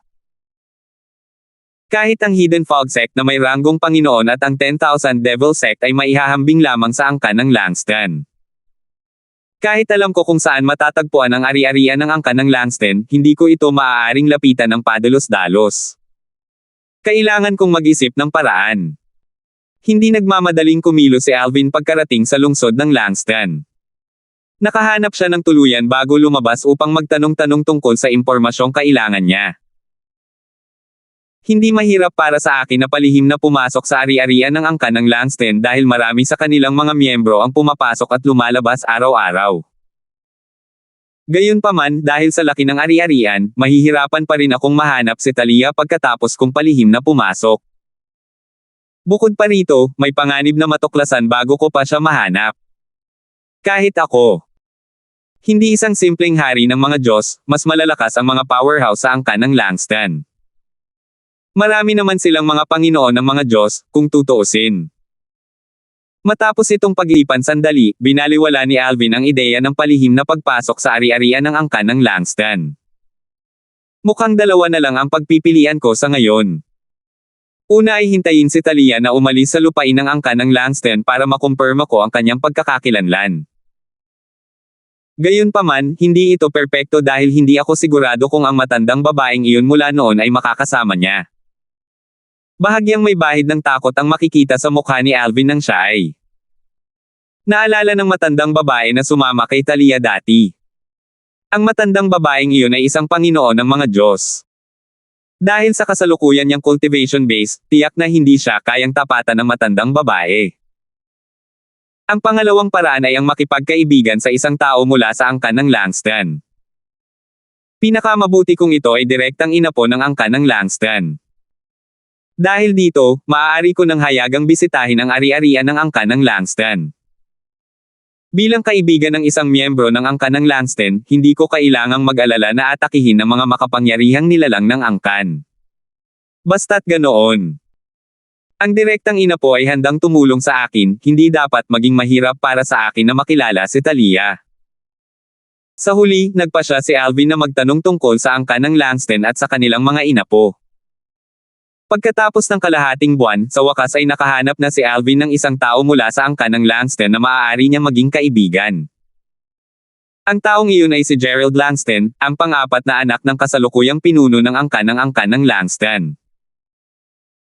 Isa lamang siyang emperador na 10 direksyon sa langit, at nababalitang dahil sa kanyang mga panloob na pinsala, wala siyang posibilidad na maging isang Diyos. Ang kanyang mga panloob na pinsala ang naging dahilan kung bakit hindi siya makapag-cultivate, na nagresulta sa pagtigil ng kanyang kasalukuyang cultivation base sa buong buhay niya. Nagtamo siya ng mga pinsala nang harangan niya ang isang nakamamatay na suntok para sa kanyang ama noon. Dahil sa insidenteng ito, labis siyang minahal ng leader ng clan ng Langston clan kahit na karaniwan lamang ang kanyang cultivation base. Ang mga inapo at inalagaan din siyang mabuti ng mga miyembro ng angkan ng Langston upang makuha ang pabor ng kanyang ama. Dahil walang saysay ang paglinang para kay Gerald, hindi na niya sinayang ang oras niya sa paglinang. Nabalitaan kong may libangan siyang makinig sa mga mananalaysay sa mga bahay tsaa. May isang bahay tsaa sa lungsod ng Langston na pagmamayari ng angkan ng Langston. Ito ay tinatawag na Cloud Tea House. Ang mga mananalaysay ay dumarating kada ilang araw upang magkwento. Sinasabing binubuksan ng angkan ng Langston ang bahay tsaa upang magkaroon ng lugar si Gerald para makinig ng mga kwento. Kaya naman, nagpatuloy ang bahay tsaa. Tumatakbo kahit na maliit lang ang kita nito. Sa Cloud Tea House. Medyo walang tao sa tea house ng mga sandaling ito. Iilang dosina pa lang ang mga bisita ng mga sandaling ito. Sa likod ng bulwagan, may isang silid na pinalamutian ng marangya. Mamahalin at magagarbo ang mga upuan at mesa. Natatakpan ng kurtina ang pasukan, itinatago ito mula sa mga mausisa. Sa sandaling ito, isang lalaking nasa katanghaliang gulang na may katamtamang pangangatawan ang nakaupo nang nakakros ang mga paa sa isang dulo ng pasilyo. Hawak niya ang isang libro sa isang kamay habang ang kabilang kamay ay hinahaplos ang balba sa kanyang baba habang sinasabi, ang mayabang na Panginoon ng mga Diyos na pumunta sa Eastern Ridge Mansion 2,000 taon na ang nakalilipas ay nilayon na sakupin ang mansyon ng Eastern Ridge. Sa kabila ng kanyang cultivation base, minamaliit niya ang mga pangunahing puwersang may ranggong emperador sa mansyon ng Eastern Ridge. Hindi na kailangang sabihin, madali siyang napigilan ng isa sa mga powerhouse mula sa isang puwersang may ranggong emperador at muntik ng mapatay. Nagawa lamang niyang mabuhay dahil sumumpa siya. Ang panunumpa ng dugo ng puso ng demonyo na maglingkod sa puwersang may ranggong emperador sa loob ng 10,000 taon. At, sino ang taong iyon? Biglang tumigil ang nasa katanghaliang gulang bago niya sinabi, sa totoo lang, walang ganoong tao. Gawa-gawa ko lang ang buong kwento. Namilog ang mga mata ng mga bisita sa tea house nang marinig nila ang mga salita ng lalaking nasa katanghaliang gulang. Nakakakilabot talaga ang mananalaysay na ito na inupahan ng tea house. Mayroon bang Panginoon ng Diyos na may sapat na lakas ng loob para hamanin ang isang puwersang may ranggong emperador? Bukod pa riyan, hindi niya tayo binigyan ng puwang para sa ating mga imahinasyon at direktang sinabi sa atin na gawa-gawa lang natin ito. Tama. Ang galing niya talagang magkwento. Hindi talaga nakakaengganyo ang mga kwento niya. Napakatigas ng ulo niya. Nag-alok ang tea house na bayaran siya ng maraming divine stones kung ititigil niya lang ang pagsasabi sa mga manunood na gawa lang niya ang kwento niya, pero tumanggi siya. Habang nag-uusap ang mga bisita, isang binata na nakasuot ng lila ang pumasok sa tea house. Nakahanap siya ng bakanteng mesa at naupo, nakikinig sa mga usapan sa paligid. Samantala, isang binata na nakasuot ng asul na roba na brocade na nakaupo sa harap ng isang magandang pagkakagawa na mesa sa pribadong silid ay bahagyang nakasimangot habang sinasabing, maraming beses ko na siyang pinagsabihan, pero ayaw niyang makinig. Dahil napakatigas ng ulo niya, sabihin mo sa kanya na mag-impake at umalis. Namumutla ang binata na nakasuot ng asul, at may bahid ng galit ang boses niya nang magsalita siya. Opo, ika-4 na batang Panginoon, magalang na sabi ng isang lalaking nasa katanghaliang gulang na nakasuot ng tradisyonal na damit Chino bago umalis ng silid. Isang matandang lalaki ang umupo sa tabi ng binata na nakasuot ng asul. Nakapikit ang kanyang mga mata, tila nagpapahinga. Pagkaalis ng lalaking nasa katanghaliang gulang, iminulat niya ang kanyang mga mata at nakangiting sinabi sa binata, Gerald, kung papaalisin mo siya, wala kang mapapakinggang kwento sa mga araw na ito. Ano na naman? Ilang araw na lang. Makakahanap na tayo ng bago. Sa totoo lang, hindi naman puro pangit ang mga kwento niya, pero mahilig talaga siyang sirain ang mood, sabi ng binata, sa tingin ko hindi ko na siya mapipigilan kung makikinig pa ako ulit sa kwento niya. Sa labas ng silid. Lumapit ang lalaking nasa katanghaliang gulang na nakasuot ng tradisyonal na damit Chino sa mananalaysay na nasa katanghaliang gulang na nakaupo nang nakakross ang mga paa sa entablado bago ito umiling at sinabing, pinapaalis ka na ng ika-4 na batang guro. Ito ang bayad mo para sa araw na ito. Ang lalaking nasa katanghaliang gulang ay ang tagapamahala ng Cloud Tea House. Alam niyang ang tea house ay umiiral lamang upang maibsan ang pagkabagot ni Gerald, ang ika-4 na batang Panginoon ng angkan ng Langston.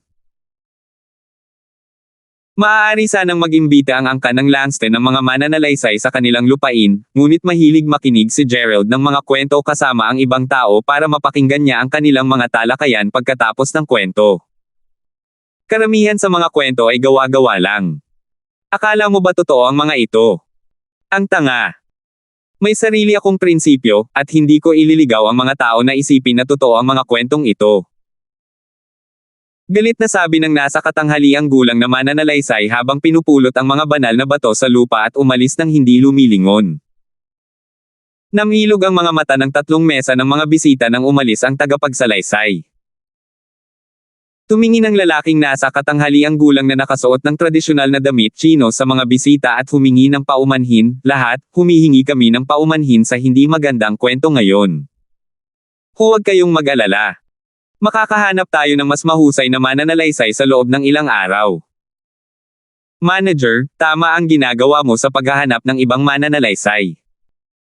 Bago mo kinuha ang lalaking iyon, wala pang 10 mesa ng mga bisita ang pumupunta rito para uminom ng tsaa at makinig ng mga kwento. Tingnan mo, 4 na mesa lang ang may nakaupo ngayon. Sa 4 na mesa, isa sa mga mesa ang inuupuan ni Alvin. Pagdating ni Alvin, nasa dulo na ng kwento ang mananalaysay. Base pa lang sa narinig niya, nahulaan na niya ang reaksyon ng mga bisita. Bagamat karamihan sa mga kwento ay gawa-gawa lamang, isa sa mga kasiyahan sa pakikinig ay ang paglulubog sa sarili sa kwento. Kapag ang isang tao ay nalulunod sa kwento, makakaisip siya ng iba't ibang teorya at mag-iisip tungkol sa mga tauhan sa mga kwento. Anong saya ang matitira kung direktang ipagtatapat ng mananalaysay ang gawa-gawa lang ba ang kwento? Ano ang pag-uusapan? Habang kinakausap ng manager ng Cloud Tea House ang ibang mga bisita, tumayo si Alvin at naglakad papunta sa entablado habang nagtatanong, maaari ba akong magkwento? Bagamat tila humihingi ng pahintulot si Alvin, malinaw na kabaligtaran ang ipinapakita ng kanyang mga kilos. 3,726. Pwede ba akong magkwento? Nagulat ang lahat sa sinabi ni Alvin. Maging si Gerald, ang ika-4 na batang Panginoon ng angkan ng Langston, at ang matandang lalaking nakaupo sa tabi niya sa pribadong silid ay nagulat sa biglaang tanong ni Alvin. Nang makabawi ang lahat ng kanilang katinoan, si Alvin ay nakaupo na nang nakakross ang mga paa sa entablado. Tinanong ba niya kung pwede siyang magkwento? May ikukwento ba siya sa atin? Napuno ng gulat at pagdududa ang mga mata ng lahat habang nakatingin sila sa gwapong binata na nakasuot ng lila sa entablado. Ang binata ay may pambihirang tindig at mukhang nagmula sa isang maharlikang pamilya. Hindi na hinintay ang sagot, sinimulan ng ikwento ni Alvin. Sinasabing ang langit at lupa ay iisa hanggang sa lumitaw ang isang higanteng nagngangalang Pedro Penduko at hinati ang langit at lupa. Matapos hatiin ang langit at lupa, bumagsak si Pedro Penduko sa lupa. Ang kanyang dugo ay naging mga ilog at malawak na karagatan na alam natin at isinalaysay ni Alvin kung paano nilikha ni Pedro Penduko ang langit at lupa. Habang patuloy siyang nagsasalita, ang mga pagdududa sa mga mata ng lahat ay nawala, napalitan ng kuryosidad at interes. Kalahating oras ang ginugol ni Alvin para tapusin ang kanyang kwento. Bagamat hindi siya nagdetalye, nabighani at naakit ang mga bisita sa kanyang kwento. Nabighani ang mga panauhin sa kwento ng isang higanteng naghati sa langit at lupa, at kung paano nabuo ng higanti ang lahat ng alam nila sa lupa. Ilang sandali matapos ni Alvin ang kanyang kwento, isang lalaking nasa katanghaliang gulang ang humampas ng kanyang kamay sa mesa bago niya binigyan si Alvin ng thumbs up habang sinasabing, kamangha-mangha. Nakakahimok na kwento. Nakababatang kapatid, parang hindi ka taga rito. Kahanga-hanga. Masiglang nag-usap ang mga panauhin sa isa't isa. Bilang mga tao, dapat tayong maging katulad ni Pedro Penduko na lumikha ng langit at lupa. Ang sandata ko ay isang palako na parang Pedro Penduko. Siguro, dapat akong lumikha ng isang bagong pamamaraan at pangalanan itong paghahati ng langit at lupa. Tunay na malikhain ang kwentong ito. Isinalaysay ni Alvin ang kwento ng biglaan, na humuhugot ng inspirasyon mula sa mga kwento sa mundo. Hindi niya inaasahan na magugustuhan ito ng ganito ng mga bisita. Maging ang manager ng Cloud Tea House ay nanlalaki ang mga mata habang nakatingin kay Alvin. Sa sandaling ito, bigla siyang tumingin sa pribadong silid. Nakatanggap lang siya ng mensahe mula kay Gerald. Hilingin mo sa kanya na magkwento ulit. Kung ang pangalawa niyang kwento ay kasing interesante ng una, hindi, basta't hindi masyadong nakakabagot, kukunin namin siya at triplehin namin ang karaniwang sweldo niya. Opo, ika-4 na batang Panginoon.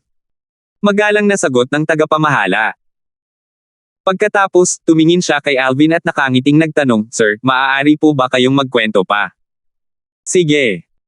Instinctive na sumulyap si Alvin sa pribadong silid nang marinig niya ang kahilingan ng manager. Dahil natatakpan ng kurtina ang silid, malabo lamang niyang nakita ang dalawang figure sa silid. Tiningnan ng mga bisita si Alvin nang may pinanibik sa kanilang mga mata habang nagsisimulang magkwento si Alvin. Sa pagkakataong ito, nagkwento siya ng mahabang kwento.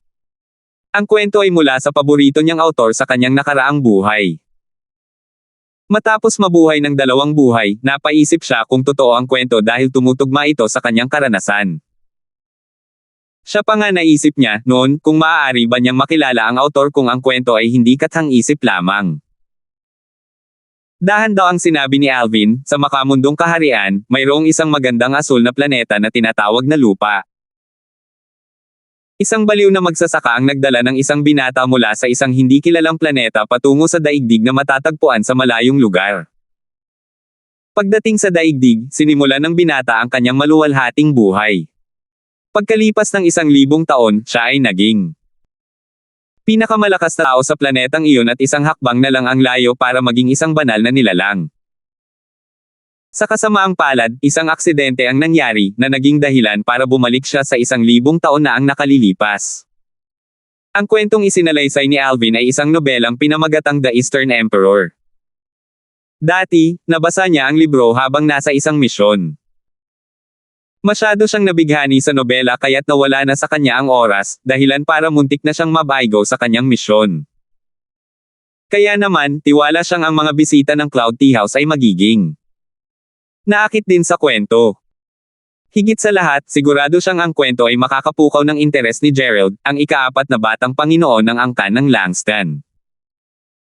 Nang dumilim ang langit sa labas, sa wakas ay sinabi ni Alvin, iyan lang ang para sa araw na ito. Nagsimula ang kwento ni Alvin ng tanghali kaya napagdesisyonan niyang oras na para tapusin ito. Nang marinig ang mga salita ni Alvin, sa wakas ay bumalik sa dati ang katinoan ng mga bisita matapos ang matagal na paglubog sa kwento. Kapatid, kailangan mong ituloy ang kwento. Ano ang nangyari pagkatapos noon? Pinarusahan ba ng karma ang walang utang na loob na si Tonton? Tama. Kailangan mong magpatuloy. Gustong-gusto kong malaman kung makakapaghiganti si Bruce Chen kay Tonton. Pare, pakiusap. Gusto kong malaman kung makakasama muli ni Bruce ang kanyang mga tunay na magulang at mailigtas sila. Sabik na tiningnan ng mga bisita si Alvin, umaasang itutuloy niya ang kwento. Manager, sabi ni Alvin sa manager ng Cloud Tea House sa pamamagitan ng voice transmission, lampas na sa oras ng pagsasara ang tea house, di ba? Ang manager na nahuhumaling sa kwento, na iniisip ang sarili bilang pangunahing tauhan ng kwento, ay natauhan muli dahil sa voice transmission. Sa buong kwento, nakaranas siya ng mga tagumpay at kabiguan. Nagatubili siya sandali bago niya tuluyang sinabi sa mga tao, mahal na mga panauhin, ito ay oras na ng pagsasara ng Cloud Tea House. Kakausapin ko itong nakababatang kapatid ko at hihikayatin ko siyang bumalik bukas para ituloy ang kwento. Ang mga panauhing hindi natuwa na hindi nila narinig ang katapusan ng kwento ay nabuhayan ng loob nang marinig nila ang katapusan ng mga salita ng tagapamahala. Manager. Siguraduhin mong babalik siya bukas. Isasama ko rito ang 5 sa mga kaibigan ko bukas kung babalik siya. Magsasama ako ng 10 tao. Manager, babalik ako bukas. Pero, kung wala siya rito, hindi na ako babalik sa tea house kahit kailan. Bago umalis ang mga bisita, isa-isa nilang kinausap ang manager. May ilan na nagbanta sa kanya, at may ilan na sinubukan siyang hikayatin. Gayunpaman, nakikiramay pa rin siya sa kanila. Tutal, sabik din siyang malaman ang katapusan ng kwento. Nang makaalis na ang lahat, inutusan ng manager ang isa sa mga empleyado na isara ang pangunahing pinto bago tumingin kay Alvin at nakangiting nagtanong, kapatid, ano ang pangalan mo? Alvin, tapat na sagot ni Alvin. Hindi niya itinago ang kanyang tunay na pagkakakilanlan dahil hinihiling sa kanyang plano na gamitin niya ang kanyang tunay na pagkakakilanlan. Alvin. Bahagyang kumunat ang noo ng manager. Parang pamilyar ang pangalan, pero hindi niya matandaan kung saan niya ito narinig dati. Sa pribadong silid. Alvin. Parang narinig ko na ang pangalang ito dati. Bahagyang kumunat din ang noo ni Gerald. Alvin. Siya ba yan? Bulalas ng matandang lalaking nakaupo sa tabi ni Gerald. Lolo David, narinig mo na ba ang tungkol sa kanya? Tanong ni Gerald na may kuryosidad. Gerald, natatandaan mo ba ang balita mula sa Haring Pababang Lungsod ilang buwan na ang nakalipas? Tanong ng matanda nang nakangiti. Nagliwanag ang mga mata ni Gerald nang maisip niya ito. Naaalala ko na ngayon. Ilang buwan na ang nakalilipas, sina Elder Quincy at Sister Talia ay pumunta sa King Descending City at nakasalubong ang isang disipulo ng Hidden Fog Sect. Ang disipulong iyon ang unang advanced god na naging core disciple ng Hidden Fog Sect pagkalipas ng 10,000 taon. Wait! Alvin ang pangalan niya. Siya talaga yan. Patuloy na sinabi ni Gerald, puno ng paghanga, napakagaling niya. Hindi lang siya lubos na may talento sa paglilinang, kundi mahusay din siyang magkwento. Tiningnan ng matandang lalaki ang lilang figure sa bulwagan habang nagtatanong ng may mapanghamak ng ngiti, Gerald, sa tingin mo ba talaga ay kasing simple lang ng pagkukwento ang layunin niya? Lolo David, sinasabi mo bang pumunta siya rito para magkwento dahil may lihim siyang motibo? Agad na naunawaan ni Gerald ang ibig sabihin ng mga salita ng matanda. Dahil sa kanyang pagkakakilanlan, sigurado akong wala siyang kakulangan sa mga banal na bato. Kung gayon, sinundan ba niya ako? Bahagyang gamaan ang pakiramdam ng matanda nang lumingon ito kay Gerald. Matalino ka. Kung hindi ako nagkakamali, plano ng binata na ito na makilala si Yang Miss Talia sa pamamagitan mo. Ngumiti si Gerald. Kawili-wili. Pagkatapos, sinabi niya sa manager ng Cloud Tea House sa pamamagitan ng voice transmission, isama mo siya rito. Gusto ko siyang makilala. Sa labas ng pribadong silid. Mabilis na bumalik sa dati ang katinoan ng manager matapos matanggap ang mensahe ni Gerald at nakangiting sinabi, "Kapatid, gusto ka makilala ng ating batang Panginoon." 3,727. Nagliwanag ang mga mata ni Alvin nang marinig niya ang mga salita ng tagapamahala ng Cloud Tea House. Nagtagumpay ang unang hakbang ng kanyang plano ngayong hiniling ni Gerald, ang ika-4 na master ng angka ng Langston, na makipagkita sa kanya. "Sige," sagot ni Alvin habang tumatayo. Inakay ng manager si Alvin papunta sa pribadong silid at hinawi ang kurtina habang nag-aanyaya at sinabing, "Kapatid, pumasok ka na." Hindi pumasok ang manager sa silid dahil nagpadala sa kanya si Gerald ng mensahe na humihiling na iwan na lang sila. Kasunod noon, tanging sina Alvin, Gerald, at ang matandang lalaki ang natira sa pribadong silid. "Alvin, ang dami mong ginawa para lang makilala ako." Prangkang sabi ni Gerald kay Alvin na hindi pa nakakaupo. "Ika-4 na batang Panginoon, kasing talino mo ang nababalita," sabi ni Alvin ng bahagya na nakangiti. "Umaasa ka bang tutulungan kitang makilala ang pinsan kong kapatid?" Nakangiting tanong ni Gerald. "Oo," tapat na sagot ni Alvin. "May payo ako sa iyo, sumuko ka na," sabi ni Gerald habang umiiling. "Simula nang ibalik ng tiyahin ko ang pinsan ko sa angka ng Langston, maraming tao ang lumapit para hingin ang kamay ng pinsan ko para pakasalan dahil sa kanyang kagandahan. Ang ilan sa kanila ay humingi pa ng tulong sa aking ama. Gayunpaman, lahat sila ay tinanggihan ng tiyahin ko. Ipinahayag ng tiyahin ko na ipinagbabawal ang pag-aasawa ng pinsan ko." Akala ni Gerald ay makukumbansi si Alvin matapos niyang marinig ang mga salita nito. Natural lang na hindi iyon ang nangyari. Sabi ni Alvin, "Nabalitaan ko na iyan. Sa tingin mo ba ay gagawa ng exception ang tiyahin ko para sa iyo dahil sa iyong mataas na likas na talento at kakayahan sa pag-unawa? Nanaginip ka lang. Kapag nakapagdesisyon na ang tiyahin ko, walang makakapagpabago nito. Lalo na ang aking ama, kahit ang ninuno ng ating angkan, hindi makakapagpabago ng kanyang isip," sabi ni Gerald habang umiiling. "Sa tingin ko ay hindi mo naintindihan ang intensyon ko," sabi ni Alvin nang may bahagyang ngiti. "Gusto ko lang makilala si Talia. Wala akong balak na habulin siya, lalo na't hingin ang kamay niya para pakasalan." Kumunat ang noo ni Gerald dahil sa pagkalito. "Sinasabi mo ba sa akin na ginawa mo ang lahat para lang makilala siya at wala ka namang ibang intensyon?" Hindi maintindihan ni Gerald kung bakit mapilit si Alvin na makipagkita sa pinsan niya kung wala naman talagang balak si Alvin sa pinsan niya. "Gusto ko siyang makilala dahil kamukha niya ang asawa ko na matagal nang hiwalay sa akin." Mitiyag ang ipinaliwanag ni Alvin ang lahat kay Gerald tulad ng ginawa niya kay Wolfgang dati. "Pumunta ako rito para makipagkita sa iyo dahil umaasa akong matutulungan mo akong makilala siya para makumpirma ko kung kamukha ko lang ba siya o kung asawa ko talaga siya. Hindi lang sila magkamukha, kundi pati ang ugali at kilos nila ay magkapareho rin. Kung natatakot kang baka mapanganib ko siya, pwede mong isama ang matandang ito sa tabi mo." Pagkakita ko sa kanya, isa siyang Panginoon ng mga Diyos na madali akong mapapatay, kung tutuusin, seryosong sabi ni Alvin. Nakalap na ni Alvin ang impormasyon tungkol kay Gerald kaya alam niyang laging kasama si Gerald ng isang matandang lalaki na isang Panginoon ng mga Diyos na nagngangalang David. Nasaksihan ni David ang paglaki ng pinuno ng angka ng Langston kaya tinatrato siya ng pinuno ng angka na parang kanyang ama.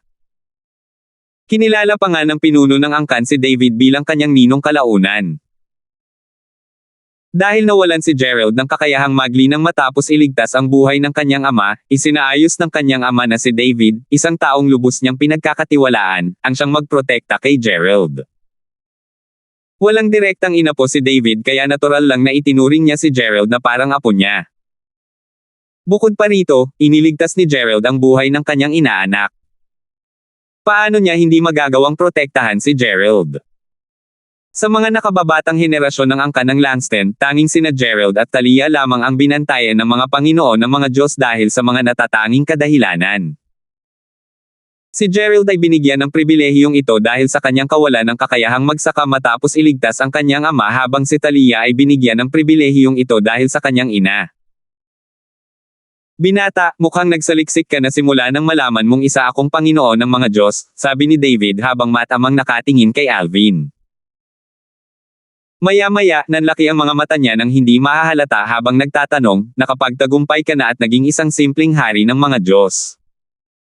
Likas na pinalawak ni David ang kanyang banal na kamalayan nang kausapin niya si Alvin kaya naramdaman niya ang cultivation base ni Alvin.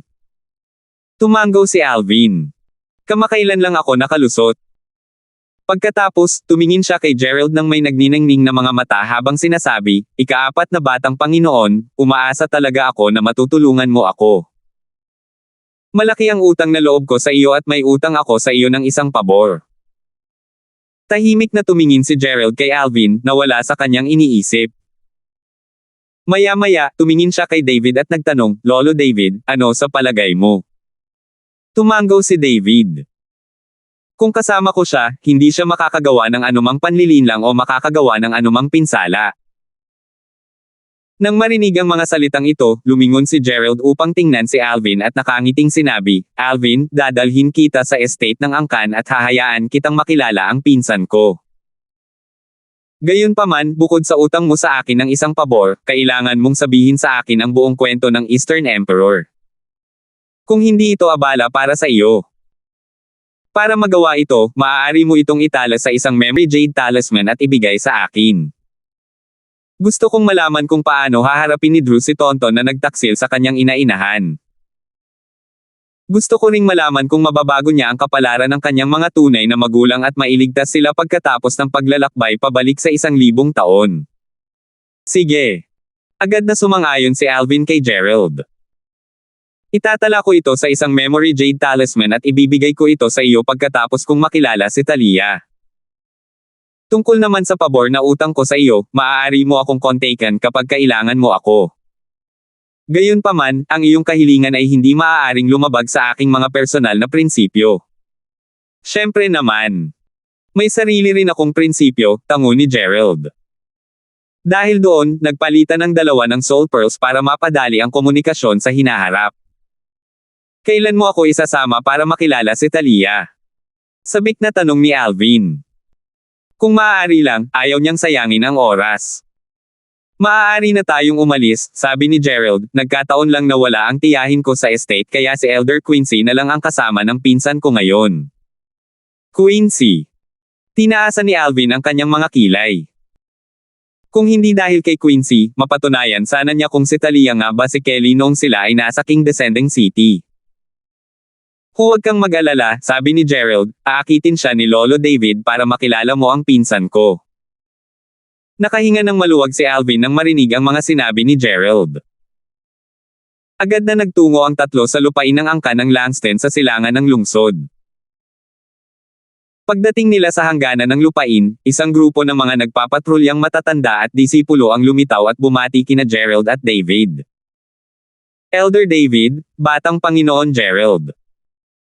Hindi na kailangang sabihin pa, wala ni isa sa kanila ang tumutol sa presensya ni Alvin dahil kasama niya sina Gerald at David. Wala naman silang awtoridad na tanungin ang mga panauhing dinala ng dalawa sa estate. Maaari na kayong umalis. Pinalis sila ni Gerald. Habang papasok sila sa lupain ng angkan ng Langston, hindi napigilan ni Alvin na magtanong, ika-4 na batang Panginoon, si Talia ba ay tunay na anak ng iyong tiyahin? Wala akong ideya. Umiling si Gerald. Bahagyang nagulat si Alvin. Hindi mo alam. Hindi ba tiyahin mo siya? Paano mo hindi alam? Sabi ni Gerald nang may ngiting mapait, bagamat tiyahin ko siya, bago siya bumalik, ang huling beses na nakita ko siya ay noong teenager pa ako. Ang alam ko lang ay pumunta siya sa banal na lupain ng mga alay at nawala ng komunikasyon sa amin. Pagkaraan ng mahabang panahon, isinama niya ang pinsan ko nang bumalik siya sa aming angkan mula sa lupain ng banal na alay. Sigurado ka bang dinala niya rito si Talia mula sa banal na lupain ng mga alay? Tanong ni Alvin habang pinipigilan ang kanyang pananabik. Oo, sigurado ako. Tumango si Gerald. Gayunpaman, akala ko ay sarado na ang mga daanan sa pagitan ng mga kaharian ng mga Diyos at mga kaharian ng Devata. Paano siya nakabalik sa angkan ng Langston kung nasa lupain ng banal na alay siya? Tanong ni Alvin nang nakakunot ang noo. Sa pamamagitan ng larangan ng labanan sa kaharian, sagot ni Gerald, manipis ang harang sa larangan ng labanan sa kaharian kaya maaari kang magbukas dito. Bumalik siya gamit ang isang kompas. Isang compass. Paliwanag ni Gerald, isa itong banal na artifact na nagtatala ng mga coordinate ng iba't ibang realms of gods. Gamit ang compass, maaari kang makarating ng tumpak sa destinasyon na iyong pipiliin. Bagamat ang compass ay walang ibang gamit bukod doon, napakahirap itong gawin. Dahil sa pagiging pambihira nito, ito ay itinuturing na isang kilalang banal na artifact. Kahit sa angkan ng Langston, dalawa lang ang mayroon kaming ganitong mga compass. Ang isa ay sa tiyahin ko. Tumango si Alvin. Dahil dito, ipinaliwanag nito kung paano sila naglakbay mula sa Divine Offering Land patungo sa Profound Energy Land. 3,728. Si Talia ay mula sa lupain ng banal na alay, at maaaring hindi siya ang tunay na anak ng tiyahin ni Gerald, naisip ni Alvin sa sarili. Napuno siya ng pag-asa matapos marinig ang mga salita ni Gerald. Dahil dito, malaki ang posibilidad na si Talia ay si Kier. Isang pahiwatig ng makikita ang pinanibik sa mga mata niya ngayon nang tingnan niya ang ari-arian ng angkan ng Langston. Alvin, pupunta muna tayo sa aking patio. Ihahatid kita sa pinsan ko pagkatapos akitin ni Lolo David si Elder Quincy. Hindi magiging problema para sa akin na bisitahin ang pinsan ko ng mag-isa, pero tiyak na hindi papayagan ni Elder Quincy kung isasama kita, sabi ni Gerald, ang ugali mo sa King Descending City ay nag-iwan ng isang malalim na impresyon kay Elder Quincy. Kung makita ka niya, natatakot ako na wala akong magagawa para matulungan ka. Ika-4 na batang Panginoon, susundin ko ang iyong mga plano, tango ni Alvin. Kaya niyang maghintay hanggat maaari niyang makilala si Talia. Lolo David, humingi ka ng paumanhin. Pero kailangan kitang abalahin para maabala si Elder Quincy, sabi ni Gerald kay David. Tumango si David at agad na umalis upang hanapin si Quincy habang inaakay ni Gerald si Alvin papunta sa kanyang patio. Pagdating nila sa patio ni Gerald, same time na sinabi ni Gerald, Alvin, kahit na maraming pagkakatulad ang pinsan ko sa asawa mo, kailangan mong ihanda ang sarili mo sa posibilidad na hindi mo siya asawa. Alam ko. Tumango si Alvin. Gusto ko lang kumpirmahin ang kanyang pagkakakilanlan. Ika-4 na batang Panginoon, makakaasa ka. Hindi ko sisirain ang aking pangako sa iyo. Ako, si Gerald, ay mahusay sa pag-unawa sa ugali ng tao. Hindi ako nag-aalala na hindi mo tutuperin ang pangako mo, sabi ni Gerald habang umiiling, sana lang ay handa ka sa pag-iisip para hindi ka masyadong madismaya kung hindi mo asawa ang pinsan ko. Tumango si Alvin. Habang naghihintay sila ng balita mula kay David, biglang may naalala si Alvin. Kaya naman, tinanong niya si Gerald, ika-4 na batang Panginoon, nagpakita ba ng mga palatandaan ng pagkawala ng memorya ang pinsan mo? Nawala ng memorya. Bahagyang kumunat ang noo ni Gerald bago umiling. Hindi ako sigurado. Nagbabatian lang kami kapag nagkikita at halos hindi kami nag-uusap. Simula nang dumating siya sa angkan, madalas siyang nasa looban niya at bihirang lumabas. Bahagyang nadismaya si Alvin nang marinig niya ang sagot ni Gerald. Kailangan niyang makita mismo kung si Talia ay may pagkawala ng memorya.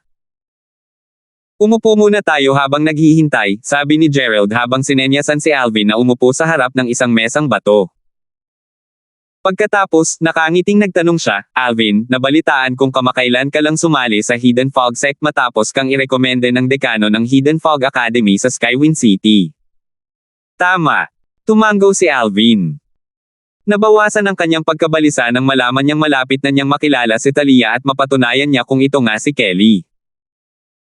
Dahil kakapasok mo lang sa Hidden Fog Sect, makatarungan bang sabihin na wala kang anumang kaugnayan sa sekta? Kung ganoon nga, interesado ka bang sumali sa aming angkan ng Langston? Kung sasang-ayon ka, magiging isang respetadong nakatatanda ka sa angkan at magkakaroon ng mga pribilehiyo tulad ng mga Panginoon ng mga Diyos sa aming angkan, sabi ni Gerald habang nakatingin sa kumikinang. Natural lang na narinig ni Gerald ang mga kahangahangang gawa ni Alvin. Alam niyang si Alvin ang unang advanced god na naging core disciple sa Hidden Fog Sect pagkalipas ng 10,000 taon. Bukod pa rito, wala pa si Alvin sa edad na 3,000. Tiyak na magiging Lord of Gods ang taong iyon sa. Kahit papaano ay hindi siya namatay ng maaga. Kaya naman, hindi niya maiwasang subukang i-recruit si Alvin. Bahagyang ngumiti si Alvin habang sumasagot, "Ika-4 na batang Panginoon, tiyak na tatanggapin ko ang iyong imbitasyon kung ang angkan ng Langston ay isang puwersang may ranggong emperador. Magiging prangka ako sa iyo. Hindi ko planong manatili ng matagal sa Hidden Fog Sect. Ang susunod kong hakbang ay ang sumali sa Flying Dragon Sect. Ang Flying Dragon Sect ay ang sekta na may ranggong emperador na namumuno sa Hidden Fog Sect, sa 10,000 Devil Sect, at sa Langston Clan." Hindi nagulat si Gerald sa mga sinabi ni Alvin. Patuloy niyang hinikayat si Alvin nang walang pag-aalinlangan. "Hindi ko inaasahan na magtatagal ka sa angkan ng Langston. Sa katunayan, matutulungan ka rin naming irekomenda sa Flying Dragon Sect." Natukso si Alvin sa alok ni Gerald. Hindi niya pinagdudahan ang mga salita ni Gerald. Tutal, malaki ang impluwensya ni Gerald sa angkan bilang pinakamamahal na anak ng pinuno ng angkan ng Langston. Bukod pa rito, dahil sa kanyang talento, tiyak na hindi rin siya aapihin ng angkan. Gayunpaman, sa huli. Aniya, inirekomenda ako ni Sergio, ang dekano ng Hidden Fog Academy, sa Hidden Fog Sect. Malaki ang utang na loob ko sa kanya kaya hindi ko maaaring iwan ang Hidden Fog Sect para sa angkan ng Langston. Humihingi ako ng paumanhin. Sayang naman. Bumantong hininga si Gerald. Bigla na lang, sinabi ni Alvin, "Kung gayon, maaari akong sumali sa angkan ng Langston kung papayag ka sa isang kahilingan ko." Agad na nagliwanag ang mga mata ni Gerald nang marinig ang mga salita ni Alvin. Sinabi niya, "Alvin, kung handa kang sumali sa angkan, bukod sa pagsang-ayon sa iyong kahilingan, handa rin akong patawarin ang pabor na utang mo sa akin." Umiling si Alvin. "Iba na yan. Ang pabor ay pabor pa rin. Ibabalik ko ang pabor na dapat kong ibigay sa iyo kahit ano paman. Maaari akong sumali sa angkan ng Langston, at sumali pa sa paksayon ng angkan ng Langston pagkatapos sumali sa Flying Dragon Sect. Gayunpaman, kailangan kong magpadala ka ng isang tao para protektahan ako at sundan ako pabalik sa sekta ng nakatagong ulap." Isang ideya ang nabuo sa isipan ni Alvin. Marahil, hindi niya kailangang maging isang nominal na disipulo ng isang kataas-taasang elder ng Hidden Fog Sect para protektahan ang kanyang sarili mula kina Joe at kataas-taasang Elder J. Kailangan mo ba ng isang taong magpoprotekta sa iyo at susunod sa iyo pabalik sa Hidden Fog Sect? Kumunat ang noo ni Gerald dahil sa pagkalito. "Hayaan mong ipaliwanag ko sa iyo," sabi ni Alvin bago niya ipaliwanag ang kanyang alitan kina Joe at Sol. Pagkatapos, sinabi niya, "Hindi titigil si Joe hanggang sa mamatay ako kapag bumalik ako sa Hidden Fog Sect. Hindi ako natatakot sa kanya, pero hindi ko kayang masaktan ang kanyang Panginoon. Dahil wala akong balak na tumanggap ng isang guru, wala akong suporta sa Hidden Fog Sect. Dati, plano kong maging isang nominal na disipulo ng isa sa dalawang natitirang Supreme Elder ng Hidden Fog Sect para makuha ang kanilang proteksyon pagkatapos kong bumalik sa sekta. Plano kong makuha ang atensyon ng mga Supreme Elder sa pamamagitan ng pagpapakita ng aking talento. Gayunpaman, dahil sa iyong paanyaya, napatanto ko na mayroon akong ibang pagpipilian. Hindi ka natatakot kay Joe. Ang ibig mo bang sabihin ay kaya mo siyang talunin?" Huminga ng malalim si Gerald nang marinig ang mga salita ni Alvin. Si Joe ay isa sa 5 pinakamalakas na pangunahing disipulo ng Hidden Fog Sect. Bagamat isa lamang siyang Intermediate King of Gods, kaya niyang talunin ang isang ordinaryong Advanced King of Gods. Kahit ang ilan sa mga Inner Elder sa Langston Clan, na mga Advanced King of Gods, ay hindi kayang tapatan. Joe. Dahil dito, paanong hindi mabibigla si Gerald nang marinig niya si Alvin, isang maunlad na Diyos, na nagpapahiwatig na kaya niyang talunin si Joe. Tumanggaw si Alvin. Bagamat kamakailan lamang siya naging isang simpleng hari ng mga Diyos at hindi pa nakakalaban si Joe noon, alam niya ang tungkol sa lakas at sikretong sandata ni Joe. Tiwala siyang hindi niya kailangang gawin ang lahat para talunin si Joe. Kailangan ko munang pag-usapan ang bagay na ito kasama ang aking ama bago ako pumayag sa iyong kahilingan, sabi ni Gerald bago siya nagpadala ng mensahe sa kanyang ama. Sige. Tumango si Alvin bilang tugon. Wala namang mawawala dahil kailangan pa rin niyang maghintay ng balita mula kay David. Nang matanggap ni Gerald ang tugon ng kanyang ama, hindi siya nag-aksaya ng oras at dinala si Alvin sa pangunahing bulwagan ng angkan ng Langston. Pagdating nila, isang lalaking nasa katanghaliang gulang na nakaupo sa pangunahing upuan ang tumayo. Matangkad at matipuno ang pangangatawan at nakasuot ng mahabang pilak na damit. Hindi lamang siya gwapo at elegante, kundi ang kanyang mga titig ay banayad na parang simoy ng hangin sa tagsibol. Alvin, ito ang aking ama, si Renjin, sabi ni Langston habang itinuturo ang lalaking nasa katanghaliang gulang na nakasuot ng pilak. Alvin, marami na akong narinig tungkol sa iyo, nakangiting sabi ni Renjin bago magalang na sinenyasan si Alvin na umupo bago siya umupo. 3,729. Agad na nag-iwan ng magandang impresyon si Renjin kay Alvin. Ang angkan ng Langston ay isang puwersang may ranggong Panginoon na kapantay ng Hidden Fog Sect at ng 10,000 Devil Sect, ngunit si Renjin, ang pinuno ng angkan ng Langston, ay pala kaibigan at hindi nagmamayabang. Ito ay isang katangian ng mga may matataas na posisyon. Natural lang, alam ni Alvin na ang pagiging palakaibigan ni Renjin ay may malaking kinalaman din kay Gerald. Malamang ay sinabi na ni Gerald kay Renjin ang tungkol sa posibilidad na sumali siya sa angkan ng Langston at sa paksayon ng angkan sa Flying Dragon Sect. Mayroong iba't ibang paksayon sa Flying Dragon Sect dahil ang mga miyembro nito ay binubuo ng mga tao mula sa iba't ibang puwersa. Natural lamang na ang mga nagmula sa iisang puwersa ay magsasama-sama upang umangat sa Flying Dragon Sect. Magkakaroon ng kompetisyon saan man may mga tao. Kung sasali si Alvin sa pangkat ng angkan ng Langston sa Flying Dragon Sect, tiyak na makikinabang ang angkan ng Langston. Ang isang taong tulad ni Alvin ay tatanggapin ng mabuti sa mga puwersa tulad ng angkan ng Langston at ng Hidden Fog Sect. Kung ipapakita ni Alvin ang kanyang talento sa pamamagitan ng pagtalo kay Joe pagkatapos bumalik. Para sa Hidden Fog Sect, walang duda na lubos siyang pahahalagahan ng sekta. Karamihan sa mga miyembro ng sekta ay hindi siya magagawang saktan sa oras na iyon. Nakakalungkot na mayroon siyang galit kina Joe at Sol, at ang kanilang mga Panginoon ay 2 sa 4 na kataas-taasang elder ng Hidden Fog Sect. Higit sa lahat, ang mga kataas-taasang elder ay ang iilan sa Hidden Fog Sect na madaling makakasakit sa kanya. Kung gusto niyang manatili sa Hidden Fog Sect nang hindi isinasakripisyo ang kanyang mga prinsipyo, gaya ng sinabi ni Wu Feng, ang tanging paraan para mabuhay siya ay ang maging nominal na disipulo ng isa sa 2 kataas-taasang mga matatanda na hindi niya nasaktan. Kung maaari, alang-alang kay Sergio, ayaw niyang ipagkanulo ang Hidden Fog Sect. Gayunpaman, walang garantiya na alinman sa mga kataas-taasang matatanda ay papayag na tanggapin siya bilang kanilang nominal na disipulo.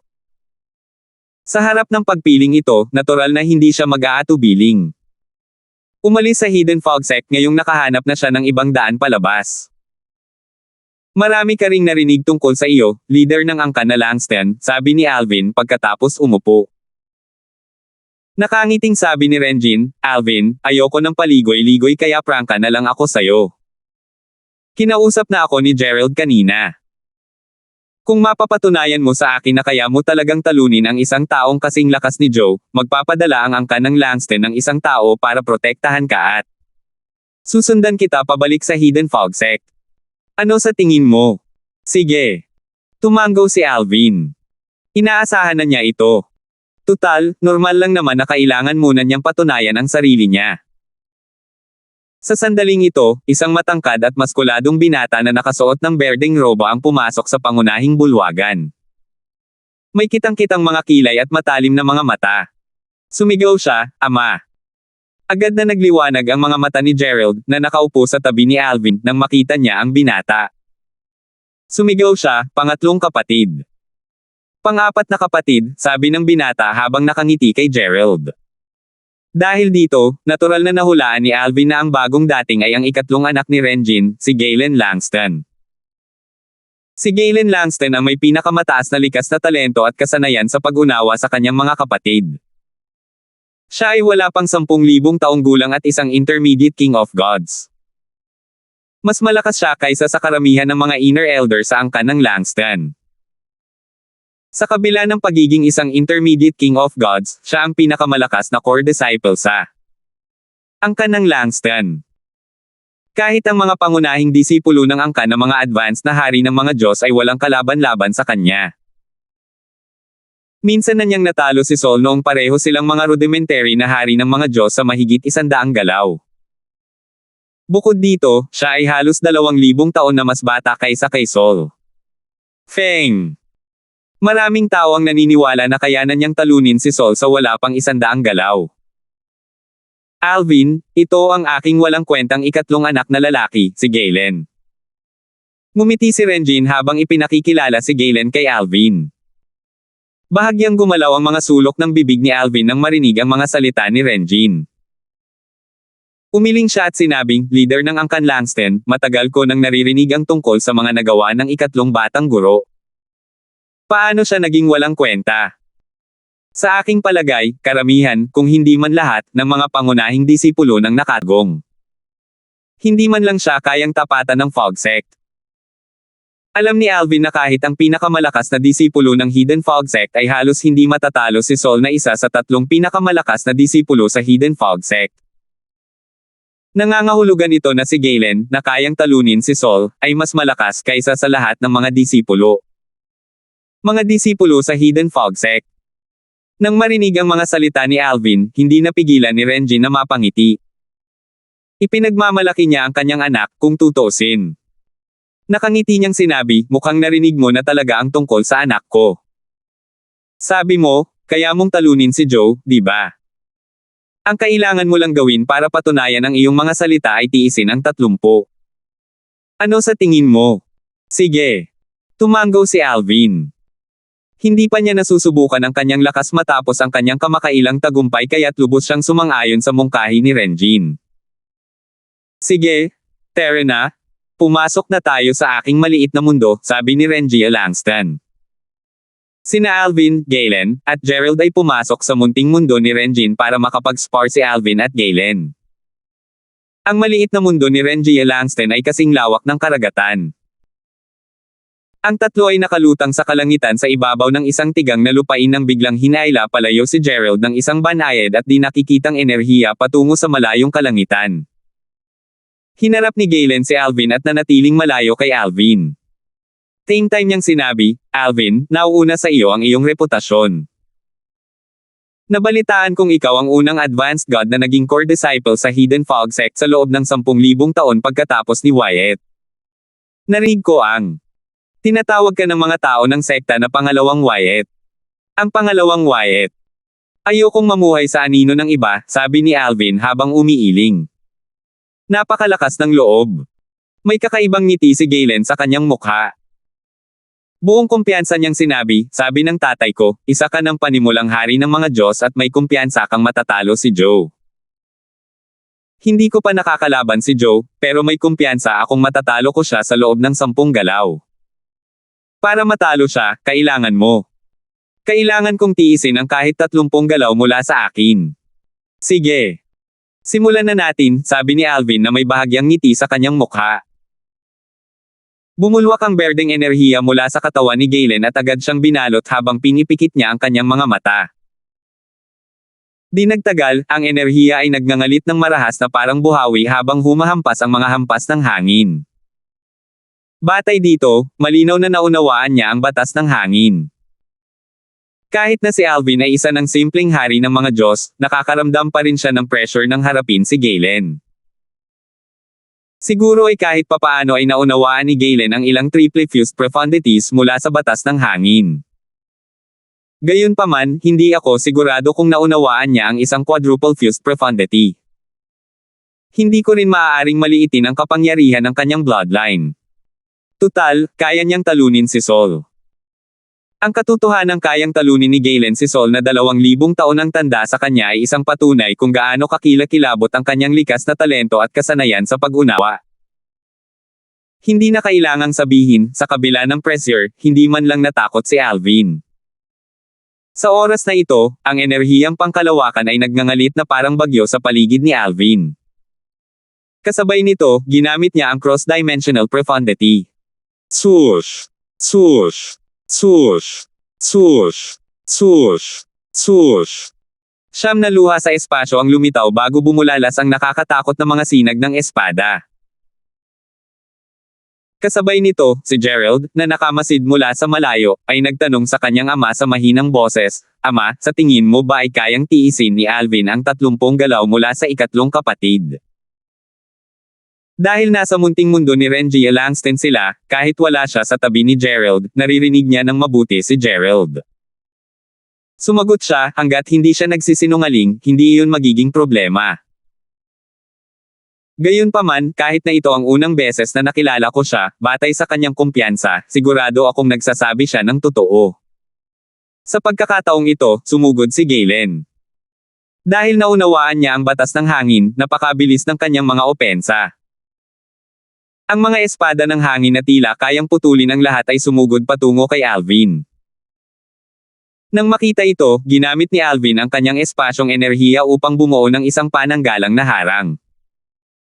Sa sandaling tumagos ang mga talon ng hangin sa kanyang harang, agad siyang nag-teleport palayo. 3,730. Hindi nagulat si Galen nang makita niyang nag-teleport palayo si Alvin. Lumipad siya pataas sa kalangitan, sinakop ang mas mataas na lugar. Doon. Matapos matiyak ang posisyon ni Alvin, si Galen ay lumipad palabas na parang isang buhawi upang habulin si Alvin. Swoosh! Swoosh! Swoosh! Nagpatuloy si Alvin sa pag-teleport palayo, ngunit patuloy na pinalalapit ni Galen ang distansya sa pagitan nila. Malinaw na hindi kayang sabayan ng pag-teleport ni Alvin ang bilis ni Galen na nakaintindi sa batas ng kalawakan ay malinaw na nasa kawalan laban kay Galen na nakaintindi sa batas ng hangin. Hindi ito nakakagulat dahil ang banal na enerhiya ni Alvin ay isa lamang. Panimulang hari ng mga Diyos habang ang banal na enerhiya ni Galen ay sa isang intermediate na hari ng mga Diyos. 30 galaw. Ngumiti si Alvin sa loob-loob niya. Kung ginamit niya ang Space Sword daw at Mastery daw, maaaring hindi niya maging kalaban si Galen kahit na ginamit ni Galen ang kanyang bloodline power. Gayunpaman, hindi niya ginawa iyon. Gamitin ang 2 daw na kanyang naunawaan dahil kailangan niyang manatiling tahimik. Sapat na ito para ipakita na kaya niyang labanan si Galen hanggang sa tabla. Gayunpaman, sa lakas na ipinapakita niya ngayon, talagang mahirap na tatapusin ang laban sa tabla. Swoosh! Swoosh! Swoosh! Pagkatapos ng maikling sandali, nagpasya si Alvin na gamitin ang triple fused profundities na naunawaan niya mula sa batas ng kalawakan, pinagsasama ang mga ito sa kanyang divine energy at sa Space Sword daw na naunawaan niya. Ang panimulang yugto. Dahil dito, hindi na siya nag-teleport palayo. Sa halip, hinarap niya ng direkta ang atake ni Galen. Ang kanyang opensibong kapangyarihan ngayon ay hindi na mas mahina kaysa kay Galen. Nagpalitan ng 12 ng galaw ang dalawang kalaban, at hindi nanalo ang magkabilang panig. Sa pagkakataong ito, si Gerald, na nakamasid mula sa malayo, ay napasigaw sa gulat, napakalakas. Kung hindi gagamitin ng ikatlong kapatid ang kanyang kapangyarihan sa linya ng dugo, natatakot akong magtatapos ang laban sa tabla. Kasunod nito, umalangaw-ngaw ang boses ni Renjin sa tainga ni Gerald. Ang lakas na ipinakita niya sa ngayon ay tunay ngang hindi mas mababa kay Joe, ang disipulo ng kataas-taasang Elder J. Gayunpaman, kung ito ang lawak ng kanyang lakas, ang iyong. Madaling mananalo ang ikatlong kapatid sa laban na ito sa loob lamang ng wala pang 10 galaw matapos niyang gamitin ang kanyang bloodline power. Malinaw na lubos na nagtitiwala si Renjin sa lakas ng kanyang ikatlong anak. Bumantong hininga si Gerald, nabalitaan kung galing siya sa Devata realm at hindi naninirahan sa isang realm of gods. Ibig sabihin, wala siyang bloodline power. Natatakot ako na hindi niya kayang tiisin ang 30 galaw mula sa ikatlong kapatid na lalaki. Natahimik sina Gerald at Renjin at nagpatuloy sa panunood ng laban. Swoosh! Naiwasan ni Galen ang atake ni Alvin at umatras sa malayo. Alvin, Sabi ni Galen habang ang kanyang mga mata ay nagniningning sa paghanga, para makipaglaban sa akin sa pantay na lupa, ikaw talaga ang pinakamalakas na panimulang hari ng mga Diyos na nakilala ko. Kahit sa Flying Dragon Sect, hindi kayang makipaglaban sa akin ng ganito katagal ng mga simpleng hari ng mga Diyos. Pagkatapos ng maikling paghinto, nagpatuloy si Galen sa pagsasabing, "Nako, galing ka sa Devata Realms at wala kang bloodline power. Gagamitin ko na ang bloodline power ko ngayon." Kasunod nito, lumitaw ang mga lilang kidlat sa paligid ng berdeng enerhiya na bumabalot sa katawan ni Galen. Para bang ginamit niya ang batas ng kulog. Natural na hindi ito ang kaso dahil imposibleng gamitin. Dalawang batas ng sabay. Totoo ito para sa mga nasa makamundong kaharian, mga kaharian ng Devata, at mga kaharian ng mga Diyos. Kahit ang mga kataas-taasang makapangyarihang nilalang na itinuturing na pinakamalakas, ay hindi maaaring gumamit ng dalawang batas sa oras ng sabay. Teka, hindi ito ang batas ng kulog. Ito ang kapangyarihan ng kanyang bloodline. Si Alvin, na sandaling natigilan, ay mabilis na naunawaan ang nangyayari. Nang umatake si Galen, sa wakas ay naranasan ni Alvin ang nakakatakot na kapangyarihan ng bloodline ni Galen.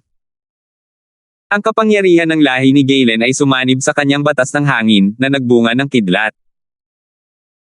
Dahil dito, ang lakas ng kanyang pag-atake ay lumampas sa triple fused profundities ni Alvin mula sa batas ng kalawakan. Ang kanyang lakas ay agad na umangat sa panibagong antas. Gayunpaman, ang puwersa ng kanyang atake ay hindi kasing lakas ng sa isang quadruple fused profundities. Si Galen na gumamit ng kanyang bloodline power kasama ang kanyang batas ng hangin ay mas malakas na ngayon kaysa kay Alvin na gumamit lamang ng kanyang batas ng kalawakan at ng sword daw na kanyang naunawaan hanggang sa pinakasimpleng antas. Entablado. Dahil dito, ang agwat sa pagitan ng isang panimulang hari ng mga Diyos at isang intermediate na hari ng mga Diyos ay naging mas halata. Para makalaban sa tabla, kailangan kong ibunyag ang isa sa mga nakatago kong baraha. Alin ang dapat kong ibunyag? Naisip ni Alvin sa sarili na may seryosong ekspresyon sa kanyang mukha. Hindi pinapansin ni Alvin ang ideya ng paggamit ng mga banal na artifact. Tutal, hindi naman gumagamit ang kanyang kalaban nito. Kailangan niyang ipakita ang isa sa kanyang mga ordinaryong kilalang banal na artifact kung gusto niyang supulan ang kanyang kalaban. Bukod dito mula roon, sino ang mag-aakala kung si Galen ay mayroon ding kilalang banal na artifact? Kung isa sa alang-alang ang katotohanan na ang ama ni Galen ang pinuno ng angkan ng Langston, hindi imposible para kay Galen na magkaroon ng kilalang banal na artifact. Siyempre, hindi magagamit ni Alvin ang Seven Orifices Exquisite Sword. Kung hindi, may posibilidad na mapatay siya ni Renjin para lang makuha ang Seven Orifices Exquisite Sword. Pine Willow Divine Tree. Naisip ni Alvin ang godly image fenomeno na kanyang pinagkadalubhasaan noon. Gayunpaman, mabilis din niyang binaliwala ang ideya. Bagamat makakatulong ito sa kanya na mapataas ang kanyang lakas, ang paggamit ng Pine Willow Divine Tree ay mangangailangan sa kanya na buksan ang kanyang lethal power upang kumuha mula sa kapangyarihan ng Divine Tree of Life. Sa pamamagitan nito, hindi lamang niya ilalantad ang Divine Tree of Life, kundi gagawin din niyang ibunyag ang iba pang mga sekretong itinago niya sa kanyang maliit na mundo. Dapat ko bang gamitin ang sword daw sa unang yugto, ang mastery daw sa pinakasimpleng yugto, o ang aking quadruple fused profundity mula sa batas ng kalawakan? Sa wakas ay pinili ni Alvin ang tatlong opsyon. Mabilis na nakapagdesisyon si Alvin nang magpadala si Galen ng isa pang sunod-sunod na pag-atake. Itinaas niya ang kanyang kamay, minamanipula ang spatial energy at ginawang mga sinag ng espada ang mga ito. Napagpasyahan niyang ibunyag ang kanyang pag-unawa sa sword daw sa unang yugto. Simula nang makarating siya sa Profound Energy Land, ipinakita lamang niya ang kanyang panimulang pag-unawa sa sword daw. Swoosh! Ikinumpas ni Alvin ang kanyang kamay, at nagpadala ng milyon-milyong sinag ng espada. Napakaraming sinag ng espada na tila ba tuluyan ng nasakop ng mga ito ang maliit na mundo ni Renjin. Dahil dito, hindi lamang nawala ang kalamangan ni Galen, kundi nahulog din siya sa isang disbentaha. Swoosh! Swoosh! Swoosh! Pinutol ng mga sinag ng espada ang isang hibla ng buhok ni Galen at nag-iwan ng maliit na hiwa sa kanyang gwapong mukha. Mababaw lamang ang hiwa at hindi gaanong damyugo. Bumantong hininga si Galen. Bahagyang hindi makapaniwala ang makikita sa mga mata niya nang sabihin niyang, talo ako. Kanina, tiwala si Galen na matatalo niya si Alvin sa wala pang 10 galaw matapos gamitin ang kanyang bloodline power. Hindi niya inaasahan na matatalo siya matapos lamang gumawa ng 2 galaw. Ang una ni Alvin. Sinira ng isang atake ang kanyang mga atake, at ang susunod na atake ay pumutol sa isang hibla ng kanyang hangin at nag-iwan ng hiwa sa kanyang mukha. Wala siyang duda na kung balak siyang patayin ni Alvin, maaaring nagawa ito ni Alvin gamit ang kanyang pangalawang welga ng atake. Sa sandaling ito, ang boses ni Renjin na puno ng gulat at kawalan ng paniniwala ay umalingaw-ngaw sa kanyang maliit na mundo. Naunawaan mo na ba ang sword daw sa simula pa lang? Malaki ang pagkakaiba ng sword daw sa pinakasimpleng yugto at ng sword daw sa unang yugto, kung tutuusin. Bilang isang payak na hari ng mga Diyos, kayang makipaglaban ni Alvin sa isang panggit ng hari ng mga Diyos gamit ang kanyang batas ng kalawakan at ang sword daw sa payak na yugto.